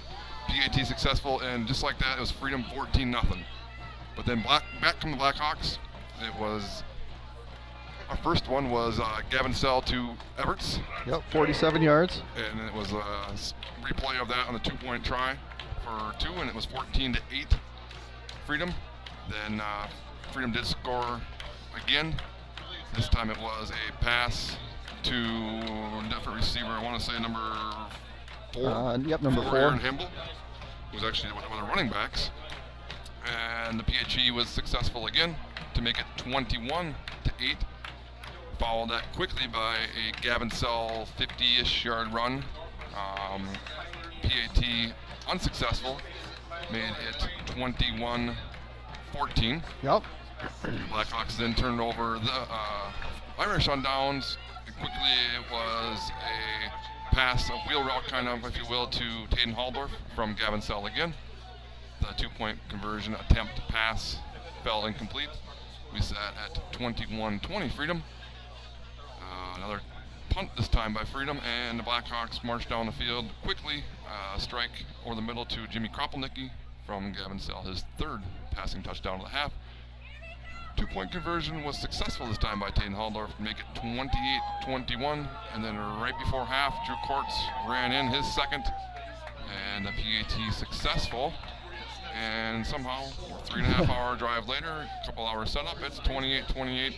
And we're going to have a second half kickoff here shortly. Right, and as far as even as everything has been from the points department, Blackhawks have possessed the ball for less than 6.5 minutes this game. So Freedom possessed the ball for about 17.5 minutes. Baldwin-Woodville 6.5. Their 5 drives have lasted a minute 25. That was a turnover on downs. A minute 37 went 75 yards. 48 seconds went 54. 90 seconds 73, and then 48 seconds for 42 yards. So not a lot of ball control, but I guess you don't really need that when 80% of your possessions end up in the end zone. Yeah, and statistically wise, which I'm sure you'll get there now, it's kind of not what you would have expected, as Gavin Sell is a leading passer. I did 113 yards. Did expect a lot of yards, and again, you get that sneaky strike, if you will, which has been kind of a wheel route to Taden and that pop pass over the middle, and those numbers can add up quickly. Where Drew Courts has been kind of not nickel and dime, but it's been 10 yards, 10 yards, 10 yards, and the leading receiver for them has been that number 10, Quinn Brendenstuhl. But set to kick off here is Freedom. Second half of hopefully another entertaining half of football is underway. There's Johnson. Johnson got a little seam. He's going to get out to about the 35-yard line. Well, the Blackhawks will have the first possession of the second half. Yeah, you mentioned Brendenstuhl. He has 10 catches. That's impressive. I know you, on the way down here, I had record books that you gave me and receptions in a game, playoff game. It's gotta be, I think it's probably Zach Campbell, but it was probably right around that 11, 12 catches in a game would be a Blackhawk record. So. Yeah, but I think we'll take where we're at right now. Freedom got one more possession of the Hawks. Let's see if we have the same thing happen here in half number 2. Gavin's going to follow up the middle. He's going to pick up about 4 or 5. He's going to stay on his feet. And a push from the Irish. It'll be 6 yards for Gavin on first down, if not 7. So a good opening play there for Sell. So statistically wise, wow, it's going to be a long half with no water. But you drank it all? Sell and Taden was 7 for 47 rushing at half. Gavin was 6 for 69. Dagan carried once for -1, and Dawson carried once for 3. It's going to be Taden this time. He's going to first down. Across the 45, he carries the guy out to about the 48-yard line. Taden Halldorf, first down, Blackhawks. So, again, it's just get that first down sometimes. You know, like week 1 in Mount Horeb, it took both teams a little while to get it.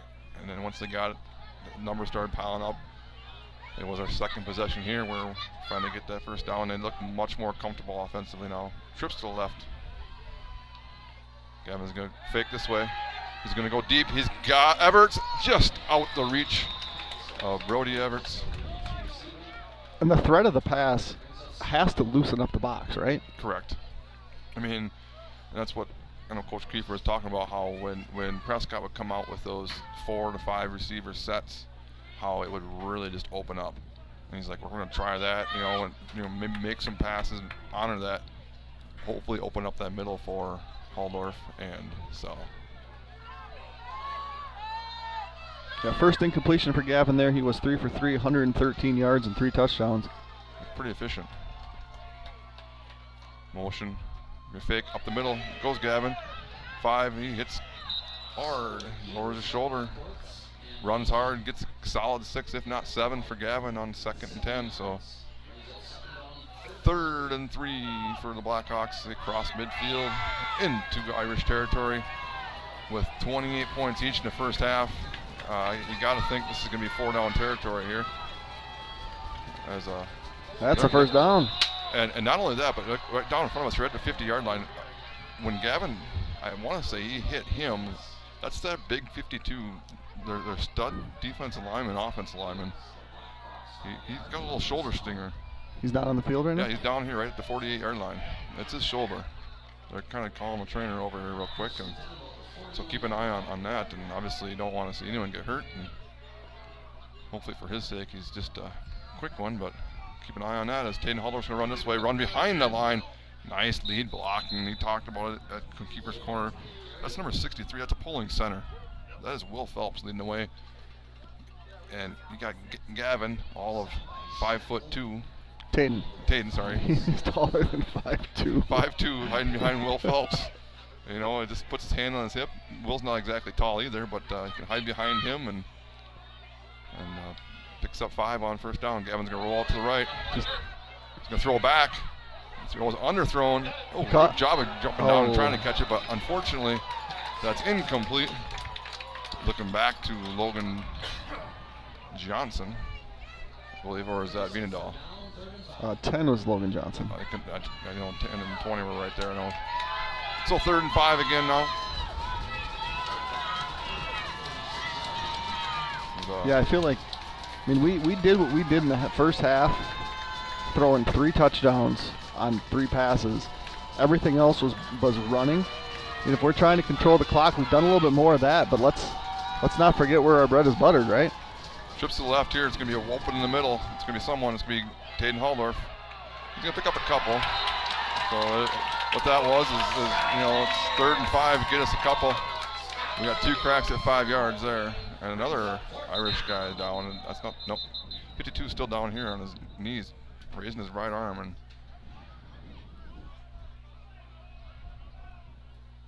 now another Irish down. Yeah, so look I'm assuming they already moved the yard marker, so it's going to be what appears to be like a solid 4th and 4 from about the 34-yard line.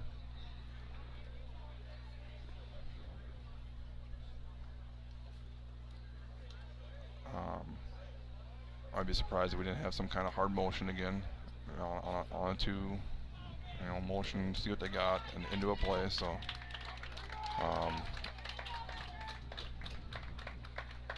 you got to assume that if the ball snapped, it's going to be Gavin getting it for us, right? Well, especially right now, is that's Hunter Vandenheiden. I don't know if that's any relation. Number 74. I would guess twins. Possible. But he's got the injury this time, as it's the other number 52, the other one down here, still raising his right arm, and he's not comfortable, that's for sure. So that being said, I think you got to attack the middle here, It is going to be Gavin. It is going to be the middle. He's going to go backwards. He's going to cross the 30-yard line. He's going to have a Black Hawk first down. It's a big play. And, okay, he's just slow to get up this time. Is another Irish. Hawks want to go. Hawks want to play. They are ready to go. Especially, again, with 2 interior linemen out for the Irish right now. Attack that middle. It's going to be Taden up the middle. Jab steps. You can be close to another first down. Taden Haldorf, and I won't be surprised. Hurry this up again. Go, go, go. Gonna be a little bit short. Pickup of 9.5. 2nd and 1 for the Blackhawks. Viendal in motion. Up the middle, Haldorf. Come this way. First down, Blackhawks. Taden Haldorf down to the 15-yard line. Tempo probably coming up again. So I don't know if that's 3 or 4 straight runs off that interior right now. I think, again, get that motion, keep those backers honest. 2 studs out here right now for Irish. I haven't seen them come back in yet. 74 looks like he's walking down ready to come back in. There's Viendal in motion. He's going to fake. Gavin up the middle. Jab steps. Gavin's going to find the end zone. Gavin 5 and down about the 1-yard line. Gavin Sell does pick up the first down. It's going to be first and goal from the 1, and on cue, number 74, Hunter Vanderheiden does make his way back on. However, you got to hurry up and get off there. He's replacing another big guy. And there's 12, so it doesn't matter. Have 12, he's running off. Gavin Sell into the end zone, and the second half starts with a Blackhawk touchdown. Did not call timeout. No, it was a 12-man on the field. So I don't know.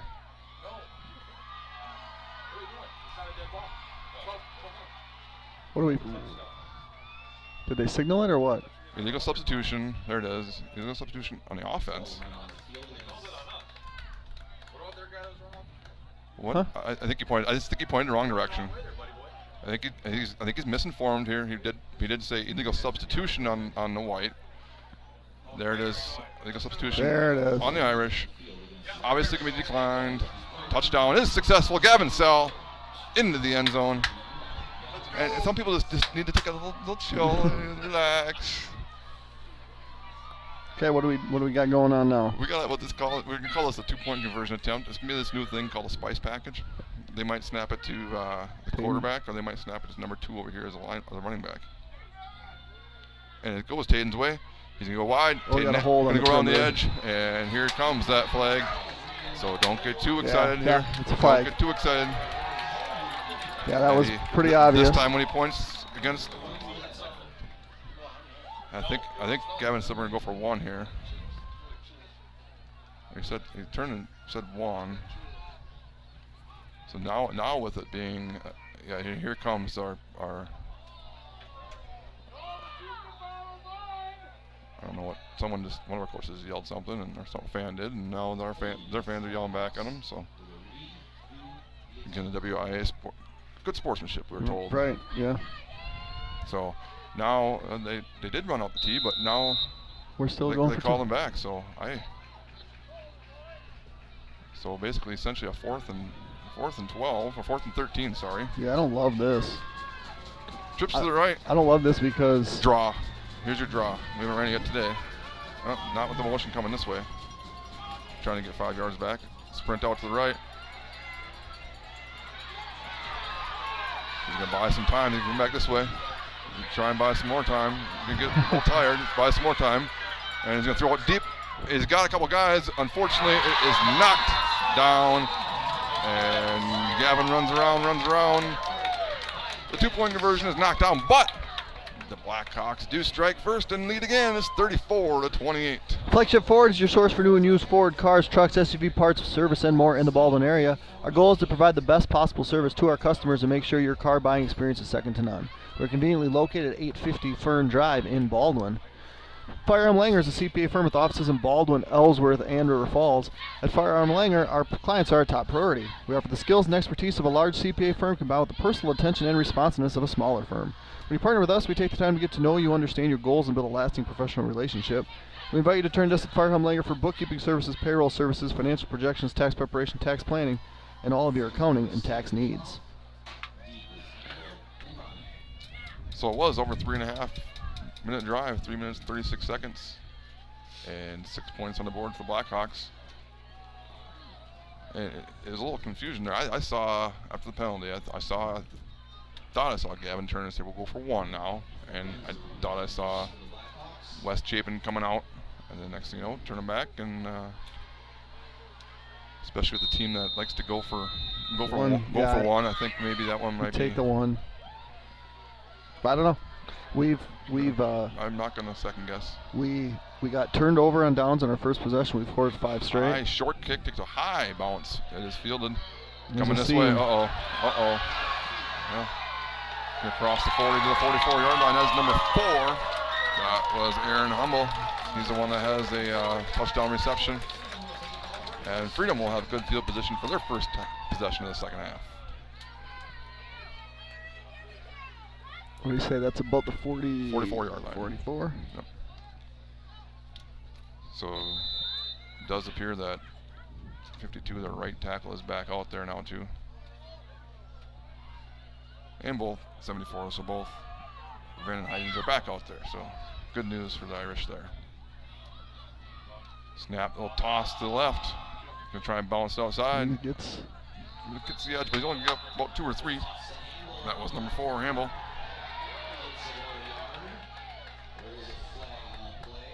Is that flag afterwards for a late hit, or? I'm not sure. Looks like it went way over there. So.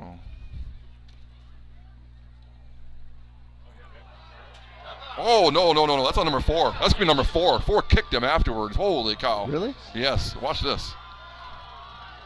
So he gets tackled. Boom. He tries him kicking twice. him. Yeah. I wouldn't be surprised if he gets kicked out. I don't think they're going to do that. Oh. It's like throwing a punch. You throw a punch, you get kicked out. Yeah. I mean, I wouldn't be surprised. I don't think it will, but that did not see that live. Obviously, is way across. Thanks for the delay on the YouTube. Able to watch it there. So another unsporting penalty. Now the clock does show 1st and 25. I believe it should be 2nd down. Yeah, it's a post. It is post play. Yeah, the yard marker's correct. So they did give him the yard, so it's going to be 2nd and 24, I believe. As the ball is on the 30-yard line. So a 1-yard gain and a 15-yard penalty. This is where Drew Courts gets to do Drew Courts things again. Trips to the right. Drops back, spins the ball, pump fake. There's a hitch and go. And there's a little rush, and they do bring him down in the backfield. Even there's going to be a flag for defensive holding, no on Tayden. It's going to be a hitch and go there as Tayden held him. So top of the screen, they did run that hitch and go. So it's just going to be 10 yards and redo the down, so it's still going to be 2nd and behind the sticks.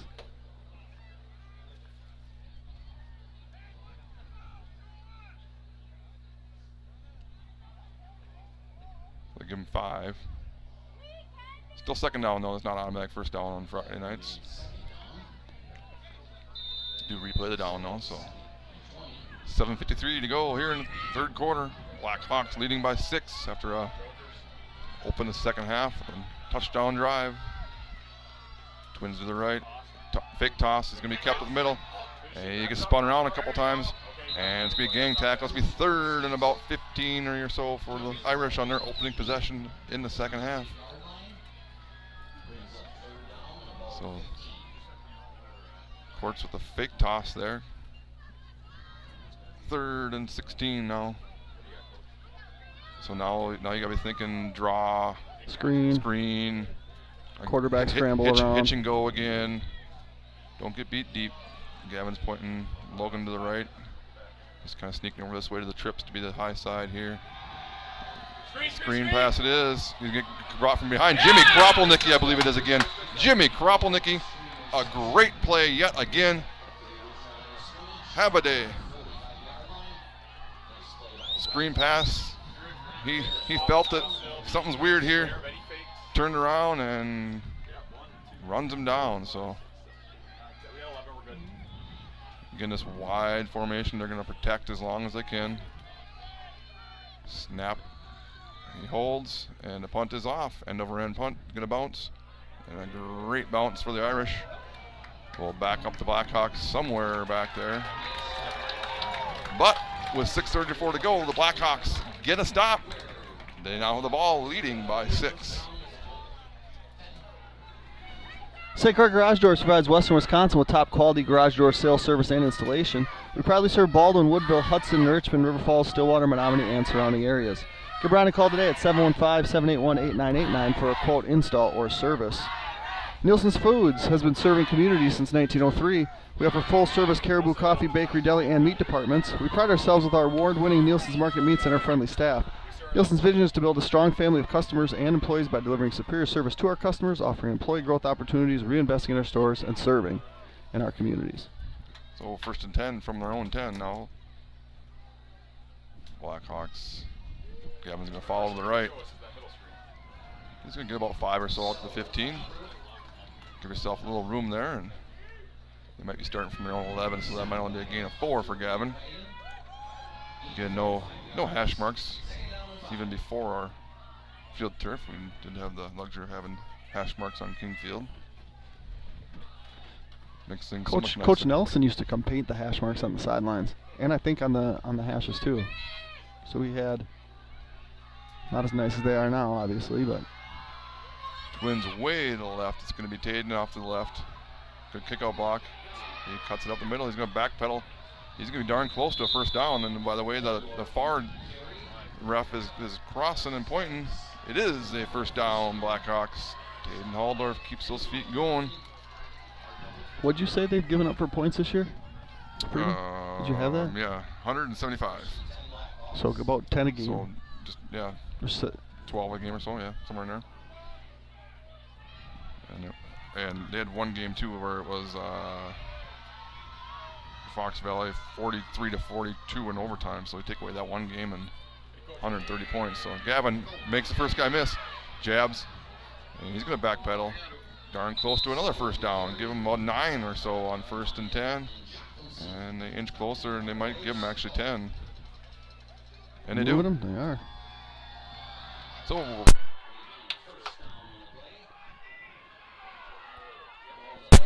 There we go. Another first down there for the Blackhawks as Ambrose wants to take over talking duties. He's unplugging us.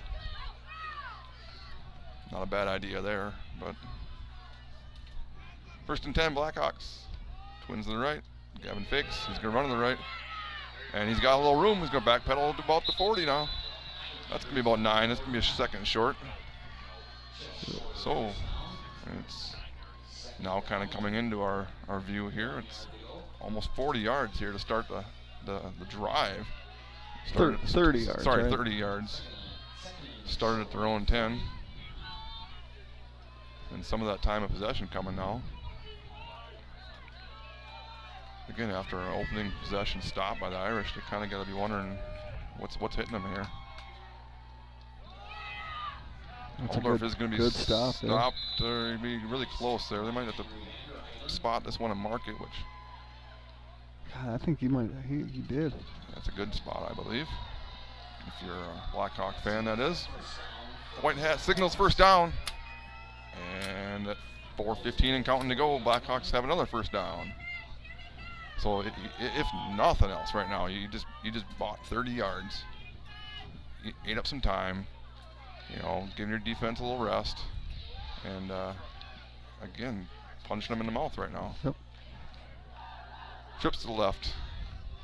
This is where they're going to probably run up the middle or to the right.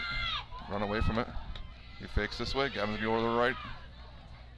Pick up about 3 or 4. So I guess can't really kind of see down here. They have 2 cornerbacks and 1 over. Or what do they got down here? I know that is something that he's looking at to see. They didn't do the numbers. The safety is creeping way over. So they did definitely have at least 3, if not a wide backer on that. So on the trips package, we got trips to the right now, which is the boundary. No motion this way. They didn't cross. We're okay. We got a good view of that. And just because they moved does not mean anything. Okay, we got the hand up in the back. Second down. Motion again. It's going to get it this time. Viendahl on the sweep. He's going to pick up about 2 or so. Dawson Viendahl. Because he's finishing the play, coach. 3rd and 4. So, now. It's a big play. We did it on our opening possession, but I mean, I'd like to see him get the first down here, or at least, you know, get 4 yards, get out to midfield and have a 4th and inches. But are you thinking 2 plays to get 5 yards right now, or? I don't know. I don't know. Like I said, let's not find out. But I think that's how coach is thinking. You think aggressively, right? drove 3.5 hours to win. He's going to fake. Gavin's going to come this way. Gavin's going to say, don't worry about There it, we go, coach. Gavin. I got your back. Stay on your feet. Luckily, he gets brought down by Courts. And not before crossing midfield. And that first down to the Irish 36-yard line. Gavin Sell does it again. He's at 145 on 16 carries. So 22 Rice Lake, 6 New Richmond. So that's Rice Lake over New Richmond 22-6. I know Currently, yeah. I had a few too. I apologize, my phone's behind us. So I know Spring Valley and Boyce over in a tight one, I believe. Regis was getting beat by St. Croix Falls pretty handily. Gavin's going to take out the middle. Grantsburg. Grantsburg, yes, sorry. St. Croix Falls is playing Northwestern. Does that Correct. sound right? Yep. Gavin on first down. Let's worry about this one here now, I guess. Picks up 9. After we score, I'll check my phone for some more updates. Thank you, Kelly and Josh. And Brian Nadeau, who I did not know had hands, apparently is in the record book for receptions, touchdowns, and yards in the season. Congratulations, Mr. Nadeau. I take back all those bad things I said about you. All of them? Not all of them. Halldorf gets brought down from behind. Nice tackle there. Kind of got him over the shoulder. Might have grabbed his shoulder pad. Able to hang on. They do give him a good spot on forward progress, though. So, I mean, I felt like it could have been even a loss of a yard or so. As Staten had to come out now. What just came off of him? He's got some kind of shoulder wrap or it's something that. Call timeout. I don't need this. I got a feeling it might be a play ran to Gavin. And if you do a running play, you got the end of the quarter, you can go and maybe get him whatever it is back on. We'll see. Somehow end up in the end zone. You got extra time too. Gavin does keep. There we go. Gavin has that first down to about the 20-yard line. And so you didn't complain about it at halftime, but you said total of like 5.5, 6 minutes of time of possession in the first half. This third quarter was flipped there. This was about almost 9-10 minutes of possession, I would say, for the Blackhawks. Yeah, Freedom are going to actually possessed let the clock run down here. Freedom possessed the ball for 1 minute and 50 seconds in the third quarter. So 10 minutes and going to be 5 seconds as soon as these 5 roll off. They do take the opening kickoff of the second half, drive down, put 6 on the board, get a defensive stop. They're marching when we come back in the fourth quarter, leading 34-28. Are you financially prepared for the big game of life? Whitecap Financial Advisors wants to help you with your game plan. Just like no two teams are the same, no two investors are the same. Here's a play-by-play. Together we will 1, make the plan, 2, work the plan, 3, review the plan. Whitecap Financial Advisors specializes in investment management, financial and retirement planning, life insurance, and education funding. Call today to set up your no-cost, no-obligation appointment at their Roberts or Turtle Lake location, 715-760-9001. From the roughest seas to the highest peaks, Whitecap Financial Advisors will be with you every step of the way. Securities and investment advisory services offered through Osaic Wealth Incorporated, member FINRA, SIPC. Osaic Wealth is separately owned, and other entities and or marketing names, products, or services referenced here are independent of Osaic Wealth. Members of Wisconsin Credit Union can access account information and take care of most everyday banking needs via Wisconsin Online, the mobile app, and text banking. Immediate access to your Wisconsin accounts is also available 24 hours a day via touch-tone phone. Visit them at wisconsincu.org to learn more. I didn't get a chance to see at the quarter break if Taden was got worked on there, if he got his, I want to say it was like a shoulder wrap or a shoulder harness or something, but it is 1st and 10 from about the 20-yard line for the Blackhawks here to start the fourth quarter. Gavin's going to drop back to pass. He's going to spin around to his left, and he's going to throw it away. So,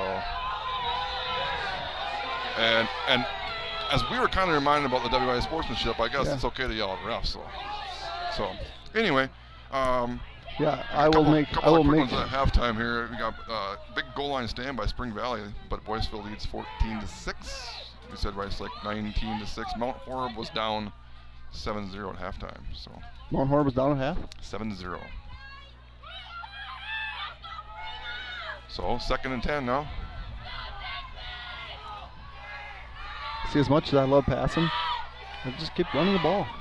Keep running the ball. Mixing it in. It's going to be Taden off the left side. Oh, he bounced off. Taden Haldorf bounces off the first tackle inside the 10-yard line. 1st and goal, Blackhawks.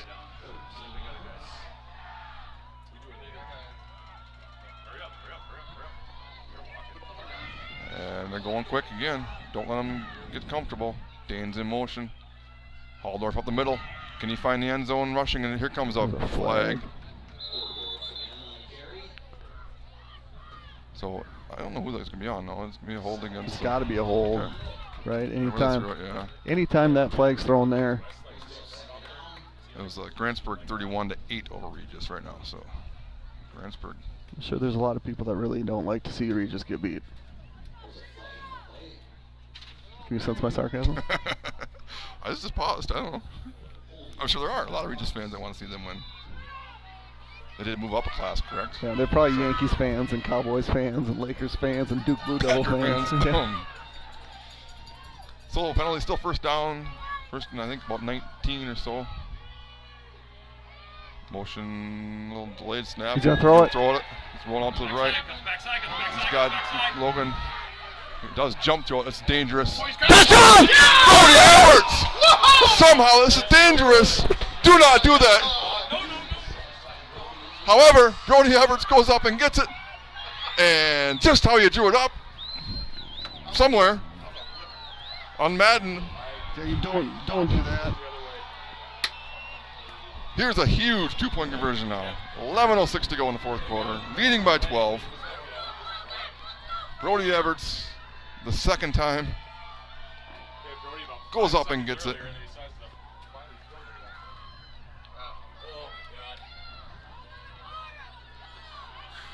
So we're going to see Spice here, and we do have it, yes. Taden's saying, you take it. Gavin's saying, no, you take it. We can't both have it. What do you want? No, let it go. You're good. Snap is to Taden. Taden does take it, and Taden is... he was 100% in. Gotta be. In the end zone. Huge 2-point conversion. 14-point game. It's 42-28 Blackhawks. All right. Bumper to Bumper is a locally owned and operated driving school located in Somerset. We offer complete driver education and training consisting of online classroom, in-person classroom instruction, and behind-the-wheel training. So if you're getting ready to apply for your Wisconsin State driver's license, or if you're an adult and just need a refresher course, then Bumper to Bumper is here to help. Visit online at www.btbsdllc.com. DMS Repair is a repair shop located northeast of Baldwin off Highway 63, repairing all makes and models. They have all new EFI diagnostic equipment to repair all machines. If you're a do-it-yourself person when it comes to repairs or need accessories such as riding gear or add-ons to your machines, DMS Repair offers a discount on all parts and accessories. This is exhausting. So something, I don't know if it's new or not in pregame for basketball. I know they did it in volleyball. Is something you got to go over with the site supervisor, head coaches and captains is pointing out like where the AED is and where all the fire escapes are. I want to know if they have an AED up here for this coaching staff here, because we might need one. I don't know. So that possession went 66 yards again. Actually 89 yards. Let's say that was and covered 7 minutes and 28 seconds. A deep kick again this time. Back pedal to the 20. Across 30. And going to get brought down before reaching the 30, about the 26-yard line, where Freedom, very unfamiliar territory, trailing by 14, inside 11 minutes to go here in Freedom. The market is changing. Take advantage of our combined 30-plus years of experience to guide you through it. Call Don at 715-684-9541 or Andrew at 715-928-0410 of Timberman Realtors for all your realty needs. Mount Horeb's up 14-10 with a minute 37 to go, but Catholic Memorial looks like Okay. they're driving. Okay. Thank you for that update, Kelly. What are we on there? Trips to the right. 27, 28. Trips to the right. Twins to the left. Just don't get beat on deep plays now. There's a hitch and go on the outside. Everts did not bite for it. He's going to run. He's got 10. He's got midfield. Man. He's got a cross midfield to about the 45-yard line. Drew Courts. Going to do his best to get this Freedom a quick score. They ran a kind of a, I want to say it's a hitch and go or was it out and go on the top of our screen. You can't really see. They ran two of them. They tried getting Taden again on the bottom side here, and they ran one on top. I don't know if we have a timeout or a couple more injuries, I guess, looks like. The winner of this game will play Winneconne, who beat Mayville. Columbus beating Aquinas 28-14. Do you have a score for the I don't. Okay. I just got a. Winneconne was winning 13-10 at one point, and now I got a Winneconne 1. Here's some applause. Here's some injured player must be coming off, and looks like it's number 55 this time. Cody Scheibe. This is only the second possession of the half for. Yeah, 2 long drives for the Blackhawks and sustained drives. So Drew Courts has him cross midfield already, though. Okay, it's 20-10, as I said. A little pressure. He does throw across him, and it looks like that bounced. They call that. I see a couple people saying incomplete. So it's 2nd and 10. You couldn't see the far ref. I don't know where he. So Winneconne is where exactly? There he is. It's in Wisconsin, Jeremy. It is over east of Baldwin. Okay. So you head east. And south-ish? At some point, yes. Okay. You make that right, and then you turn left. Then you're there. Go a few more miles. Probably stop at a quick trip, and then find a Subway 15 miles out of the way. Hit him. It's a Drew Courts run. He's going to another first down. Spins out of the Gavin Sell tackle. Down about the 15-yard line. 10.5 to go. Plenty of time still. It's Snyder's first down at the 15. So for only having 599 yards rushing on the year coming into this game, he's got 176 tonight.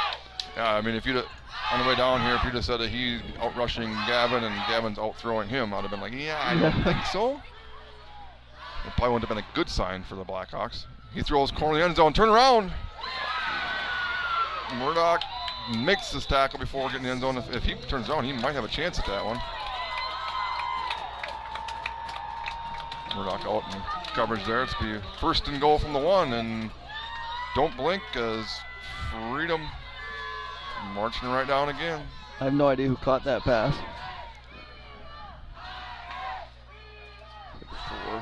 It's going to be Drew Courts up the middle. It's going to be Drew Courts into the end zone. Nothing new for him. And that was quick.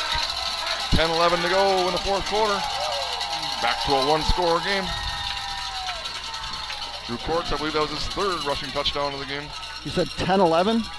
10-11 to go in the 4th quarter. So it's like role reversal here. They go 55 seconds on the touchdown, spans 72 yards.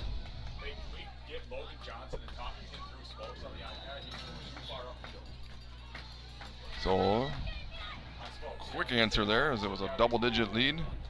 Now back to 1 possession game and a big extra point here.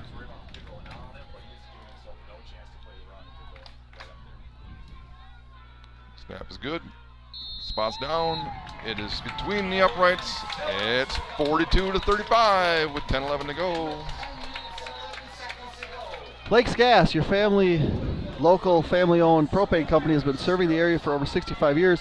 Lakes Gas is focused on providing reliable and affordable propane service to homes and businesses. Whether you need propane for heating, cooking, or grilling, Lakes Gas has you covered. They're committed to providing exceptional customer service and supporting local community events. So the next time you need propane, remember Lakes Gas, your family-owned and community-focused propane company. You can find them in Roberts or Hager City. All right, so big kickoff here. I mean, again, as always, you gotta defend the onside first, make them kick it deep. I think right now this possession has got to be about don't see any yellow on the field.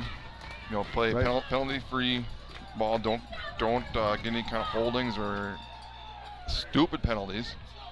An onside kick right now wouldn't surprise me at all, just for No. the simple fact that we've possessed it 6 times since the opening possession, scored 6 times. Correct. But we also have 9 guys up. It is a kick deep, and it is kicked very deep. This is going to be better than an onside for them. We're going to at the 5. And this is not looking good. It's going to not get to the 10-yard line. I understand protecting against the onside, but right now it's almost like it's a 20-point game. You got the Blackhawks are all down like they just got kicked in the gut, and they need to turn around and look up at the scoreboard and go, hey, we're up 7 right now. We just went 90 yards, 89, and scored. Yeah, and now they got to go This might be, I hate to say it, but it might be the best thing for you. You can go 90 yards, take off 9 minutes, and score and end this game. Yep. But you got to get your heads up and get that big first down. Because if you don't get a first down here, you're punting out of your own end zone with. We don't punt very often. We don't punt very often. Snap. It's going to be Taden. Taden done this once before. Taden has done this in Osceola, but he's going to pause before he goes 95. We'll stop at about the 30-yard line. 28 looks like. So huge 20-yard gain or so there for Taden Halldorf on first down.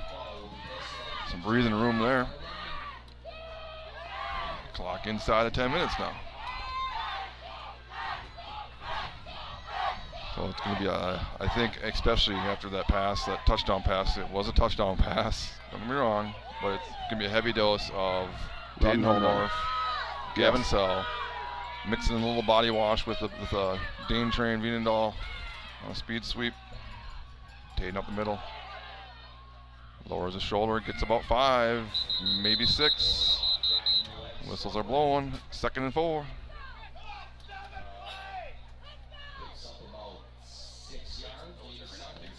Second and 4 here for the Blackhawks. As we saw, again, a mixture of sometimes it's quick, go. It was 10:55 when they scored. Right now we're inside of 9 minutes. Well, 10-11 when they scored. 10-11 they scored, sorry. I was seeing if you were listening. I got a lot of numbers written down. There's a lot of numbers on that scoreboard right now, too. The biggest number is 8:45 and counting down. A little confusion maybe as Tatum's asking, what are we doing again? I got it. Tatum, I'm going to give you the ball. You're going to run right. You're going to pick up a first down. Okay. That's huge. Just keep chopping wood, right? First down, cross the 40 to the 41-yard line. And not that you don't want to see that 90-yard run, everyone right now will go crazy for a 60-yard run, don't get me wrong, but there's also nothing wrong with 5 every crack, as long as you get 5 every down. Yep. We're going to close inside of about 8 minutes to go here now. Do you try and sneak a Jimmy Kropelnick? Nope. Pop pass in again? Not right now, you don't. There's twins both ways. Taden off to Sell's right. In comes Vienendahl. Fakes the speed sweep. Up the middle goes Sell. He's going to get across the 45 to about the 46-yard line. 5 more on first down.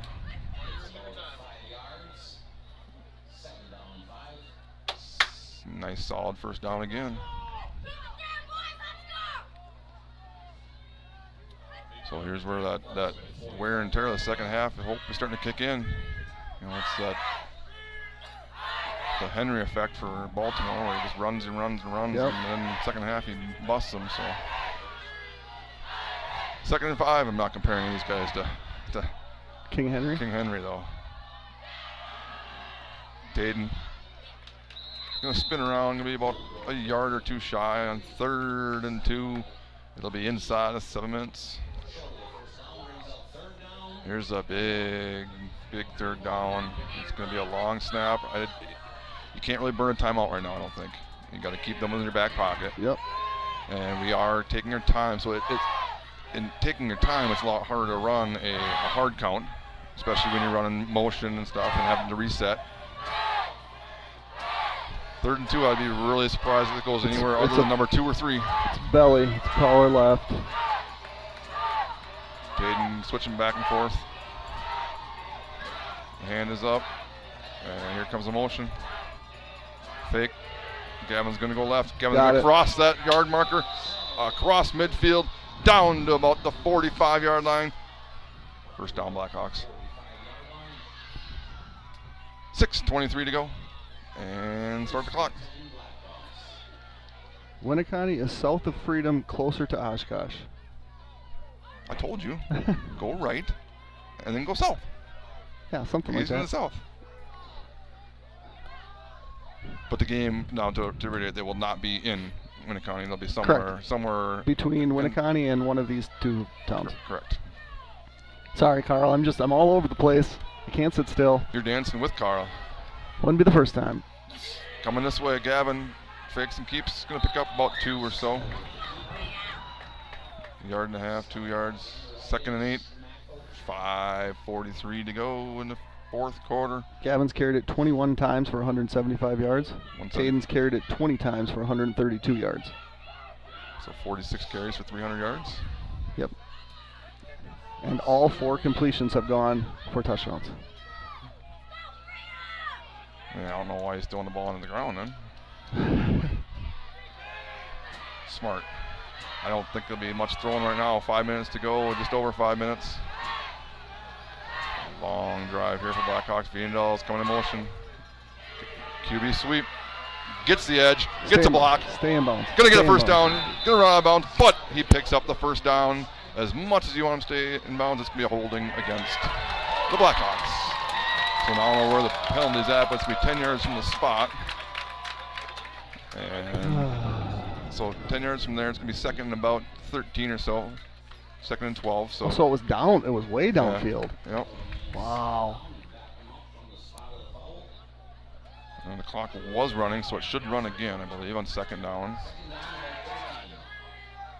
Or does it? Because he went out of bounds, it should stop now. He's saying he was out of bounds, right? Yep. So it will not start. 5:04 to go in the 4th quarter. 2nd and 12. We talked about what can't you have on this drive, Jeremy? Penalties. Can't have laundry. Can't have flags. But you can overcome a flag. Yes, you can, especially on 2nd down. 2nd and 13. Backs him up to about the 48-yard line, still in Freedom Irish territory. Twins to his left. Kevin is going to be draw. Taden's got a hole. He crosses the 45, crosses the 40. Great downfield block. He's going to get brought down from behind, down to the 20-yard line. That is a first down. That was a great block by Sam Aho downfield. I mean, it was more than one block prior to that, but Sam Aho downfield gets a nice block inside of 5 minutes. First down, Blackhawks.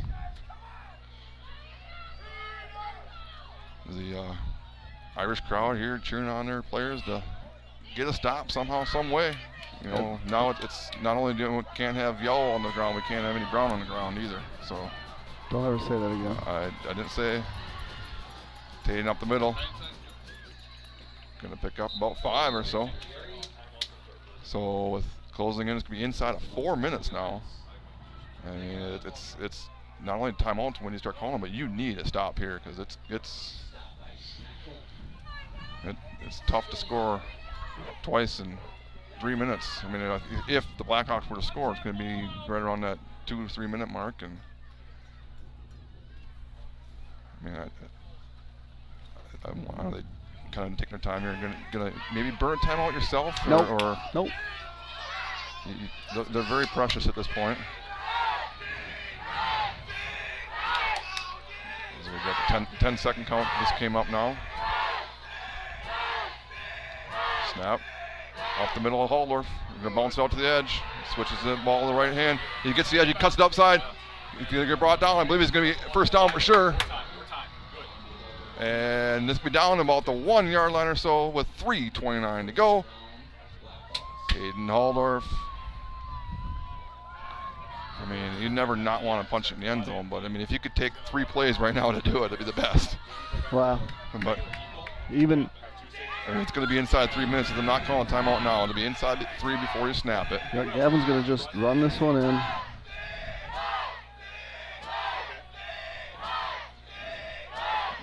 I'd be. I think if you're Freedom, I'd be half tempted just to take almost one dive down at the one, just to make him use one timeout. If you're Freedom, you just let him score. Exactly. Gavin stutters. Gavin up the middle. Go down. Go down. Go down. Do not fumble. That's almost the best worse. play for you right there. You get down to the half-yard line, 2:45, 2:44, and counting. They're not going to burn a timeout here. Uh-oh. No, this is the worst-case scenario for many reasons, obviously. That's Gavin, right? No. No. It's not. Who is it? I want to say it was. Is it Andrew? No. I don't know. I don't want to say because I don't know. But it was so 2:41 to go now. They don't. High school, do they make you use a timeout or not? I don't know. No. They don't. Murdoch. Sounds like it might be Trevor Murdoch. Yep. Hopefully just a cramp. Looks like a cramp. So. But, you know, we have another guard that we can put in. My concern when I saw lineman down was if we have to have someone else snap a ball, that concerns me. You never want anyone down, and hopefully it's. No, Murdoch will be good. Not that again with second and inches. I don't want to do anything crazy here, but let's say, I mean, can you buy him back in with the timeout in high school? I don't know. I don't even care with that. That's what I'm saying. You don't worry about that. But so after a 7-minute and 28-second drive to go 89, we're now on 2:30 to go roughly. It's going to be inside 2:30 7 and a half. Gavin snaps it here as I get friendly with the. Because we're ahead, we can be friendly with this coaching staff, right? Snap, and we're going to have a false start, I believe. Oh, okay, we had a timeout called. With 2:20 to go, it is a timeout. Blackhawks leading 42-35 and knocking on the doorstep. All right, let's get serious for a second. Okay. And talk about a big need in the state of Wisconsin. What are you looking at me? And that's a need for high school officials. For foster care. So if you're interested in doing foster care, there's obviously a huge need, not only in St. Clair County, but also in the state. Also respite care. The qualifications, there's not a ton to do it. You need to be 21 years of age or older. You need to be a responsible adult. You need to pass a criminal background check. And there are some home requirements. If you are interested in getting into foster care, the website is dcf.wisconsin.gov/foster care/become. And I will tell you, it is something that my family does. We've had 2 placements, and it makes a big difference in the world. So if you have that in your heart, look into it. Aquinas is now leading Columbus. There's a lot to be said about that game, though. As now, because they can't buy him back in, they didn't run a play, so Trevor cannot be on offense there. So they're gonna make him go out just to miss the play. Yeah, Trev was just out. Yeah. So we got Drew in. One more Vinodal on the field never hurts anybody. Wait, now that brings us to 6. We're going to run this one to the left, huh? Snap. Halldorf takes it. Jumps in. Jump cut. Hayden Halldorf with 2:16 to go. Puts the Blackhawks up. 2 scores. And they are a 2-point conversion away from one of your favorite numbers.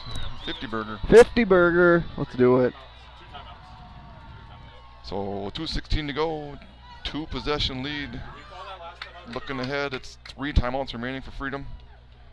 Also key to know the Blackhawks have 2, so if they start driving, they can use a timeout to gather themselves on defense. Perhaps save one for a potential onside kick. Big 2-point conversion here. Gavin's going to keep it. Gavin's going to get the edge, and he's going to throw it. And it's... Was he over the line of scrimmage? I can't see anything. Yeah, illegal forward pass. But we caught it, right? So they're going to have to accept the penalty, and we're going to get to do it again. That's our 3rd penalty on a conversion play. He wasn't across the line of scrimmage. That's what they're calling illegal forward pass. He definitely was not across the line of scrimmage. 100% what they called. Definitely was not. He threw that at the 5. His whole body's got to be across. Over to kicking an extra point. So it should be at the 3-yard line. I mean, he's at his back foot's on the 5-yard line. It's a bad call when he throws it. I don't understand this one. I suppose they missed him an extra point.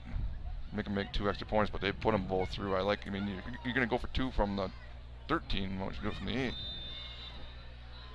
I'm with you. Again, let's just let them do that.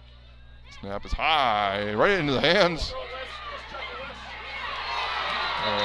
He gets thrown to the ground. So essentially the 2-point conversion try is unsuccessful, if you will. PAT unsuccessful, the 2-point conversion unsuccessful. The important part is 8 minutes came off the clock. 7 minutes and 55 seconds. And the most important part is they put 6 points on the board. And now lead 48-35. Want to thank all of our sponsors here at Blackhawk TV one last time. Timmerman Realty, Nielsen's Food, St. Croix Garage Doors, Firehelm Langer, Flagship Ford, Wisconsin Credit Union, CW Garage Door Distribution, Baldwin Lightstream, Fenner & Jewelers, Halverson Concrete Solutions, A-Star Concrete, Western Wisconsin Health, Bolts Plumbing and Heating, Schaefer Financial Services, Bumper to Bumper, White Cap Financial Advisors, DMS Repair, Lakes Gas, Phoenix Bar and Grill, Pete's Construction, Fern's Lawn Care, American Family Insurance, Justin Nygaard Agency, St. Croix Custom Apparel, and Family Chiro Care. Also want to give a shout out to my daughter, who's watching from college, and wanted a shout out from her dad. Hi, Marn. Hey, Marn. My daughter's at home sick today. She's supposed to be on the fan bus, and you heard Carl was in charge, and you're like, you know what, just stay home. Listen to your dad. So she's back watching. I don't know if she can talk the stepdaughter into watching or not, but hello to all the daughters out there watching.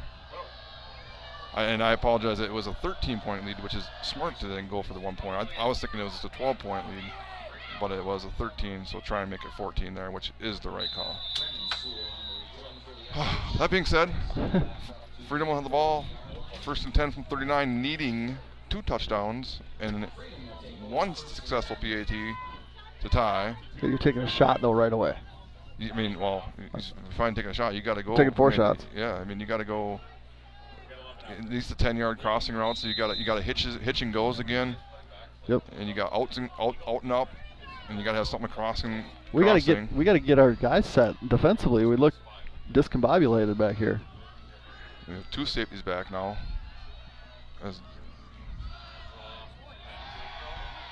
He's got a crossing route deep over the middle here. Holding! God dang it. Nice tackle in the open field. Brody Everts. He's had a great game as well. Multiple Blackhawks have had great games. You shouted out the daughters. We want to shout out our sons too. Sure. How about your wives? And those. Everyone that's listening on Blackhawk TV, thank you. Ball is deep, and I believe that's the first catch. That's the leading receiver. I want to say Nolan Phillips, or not one of the receivers, but I mean they got so many receivers that important there. Though it is brought down inbound, so on the 35-yard line, it should be starting to clock, and there it goes, 140. And they got to get set. They're still not set yet. Now they go. Trips to the left here. Drops back. Where's that pressure at? They're kind of there he is. Go. They're kind of like sitting back and letting them. And now a timeout here by Freedom. With a minute 26 to go. Was that Evan Becker, I want to say? 51, was he in on that one? Yeah, it was. Evan Becker. Kind of sat back and ended up credit him with a sack. 2-yard loss. 1:26 to go. First timeout for the Irish. 2 remaining. Fresh out ads. You wanna give a shout out or talk about officiating? Yeah, you know, I used to officiate football and loved it. It's one of those things where you got 5 guys and gals. We got 5 guys here tonight, but a lot of times are traveling an hour or 2 to. It's the camaraderie they love. It's entertainment, and bottom line, they do it all for the kids too. I do basketball. We're short officials in every sport: basketball, hockey, football. They're moving games to different nights, but get involved with those youth games and work your way up the ladder, and hopefully you can treat officials respectfully. They're not making a lot of money. And it's not easy to do. It's not easy to do, and we need them. 2nd and 12. Deep ball. He's got him. He's got him. Over the shoulder. He bobbles it. He bobbles it.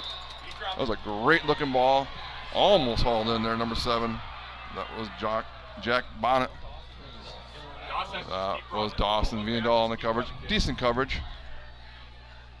Well thrown ball. Right over the shoulder.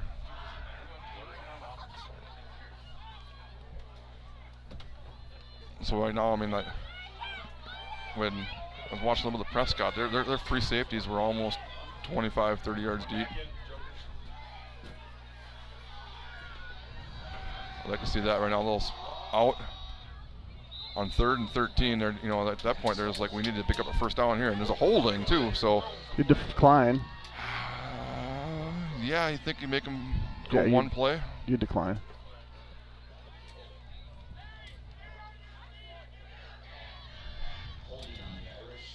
So the penalty will be declined.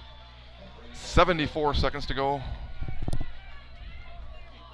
It's. I'd rather give this team one crack at 12 yards than 2 cracks at 22. Yeah, I mean, for sure. For sure. Or 2 cracks at 6 points. Right. So now essentially it's going to be, a 15-yard pass at least. Do they still have all their timeouts left? Very careful. They have 2. They used 1. Get him! Get him! Get him! There he is across the middle. It's going to be a first down. That's number 7. That's Jack Bonnet, who was just on that little fade route there. But the clock is going to run. 1:05 to go. It's going to be a minute before they snap it. 60 seconds. Of course, drops back. A little hitch route there. Bonnet again. Going to get hit. And it's going to be another first down. It does stop the clock momentarily at 51 seconds. And start that clock now. 50. Now it'll be good. Maybe it's time for a timeout. Give yourself a little defensive 30 seconds to stop. Oh! Dawson Viandahl stopped on a hitch route first. Off his hand. 2nd and goal.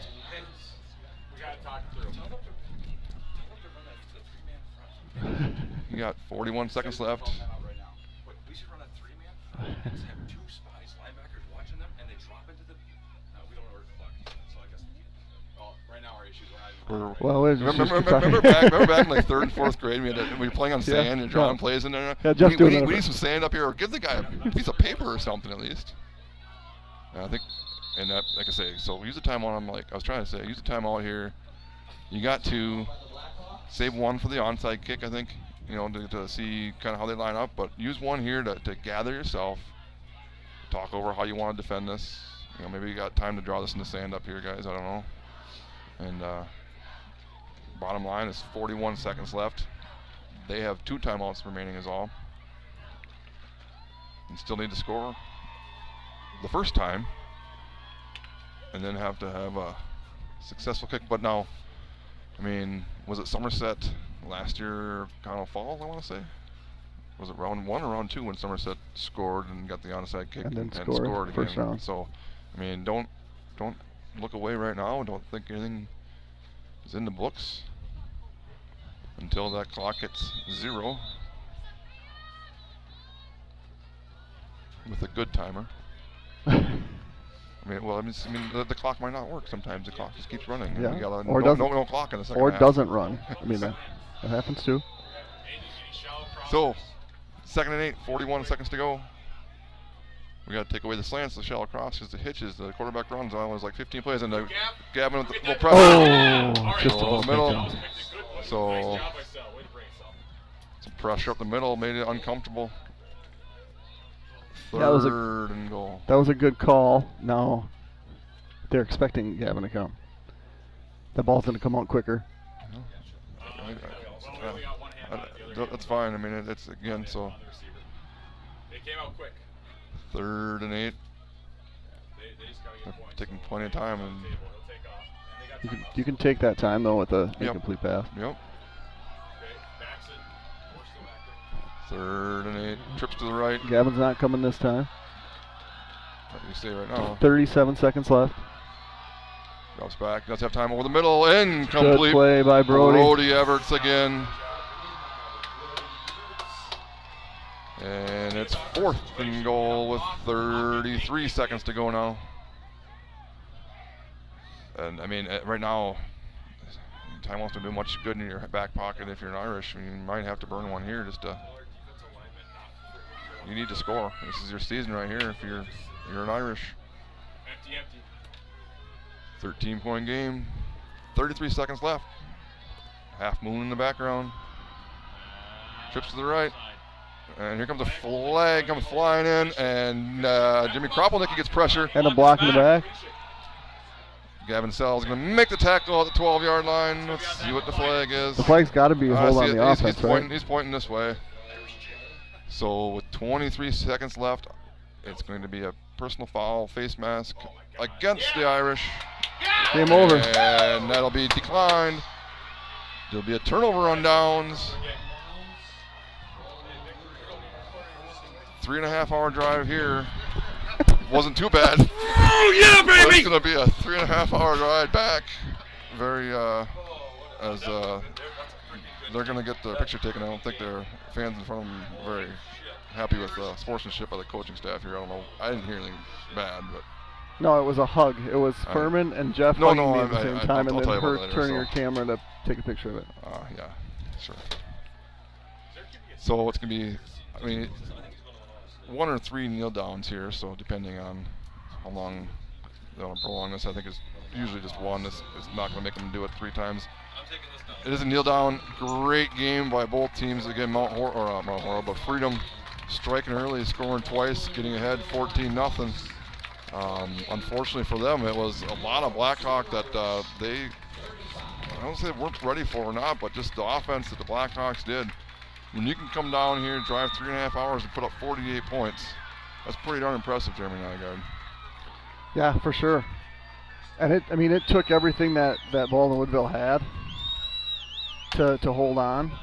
But we've talked a lot about it, a lot about time of possession, a lot about how we can sustain drives, and when we've done it well, it hasn't had to happen often.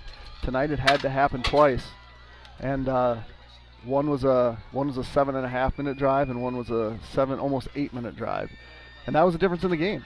Yeah, and especially when you get to this level, it's hard. Again, going in this, there's 8 teams left right now, and don't take anything away from a great Freedom team that also able to put up 35 points, and it's tough when you think about it. Now you're here, and the teams are at that caliber. It's anyone's game right now, and the momentum sway. Started all green, started all Irish.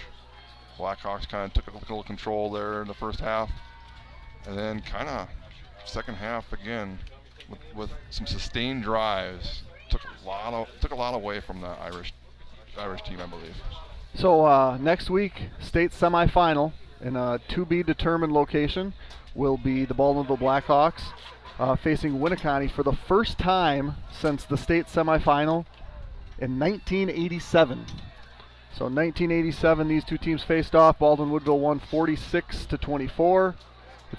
We're gonna get a rematch here 37 years later to determine who's going to go to Camp Randall the following Thursday. So I'd anticipate that game being Friday night. We will be wherever it is. Just hope that they have good internet. So thanks everyone for joining us tonight. Have a wonderful weekend. I'm Jeremy Nygaard, Nick Pack, Zach Ambrose. It was a fun night. Go Blackhawks. So long, everyone.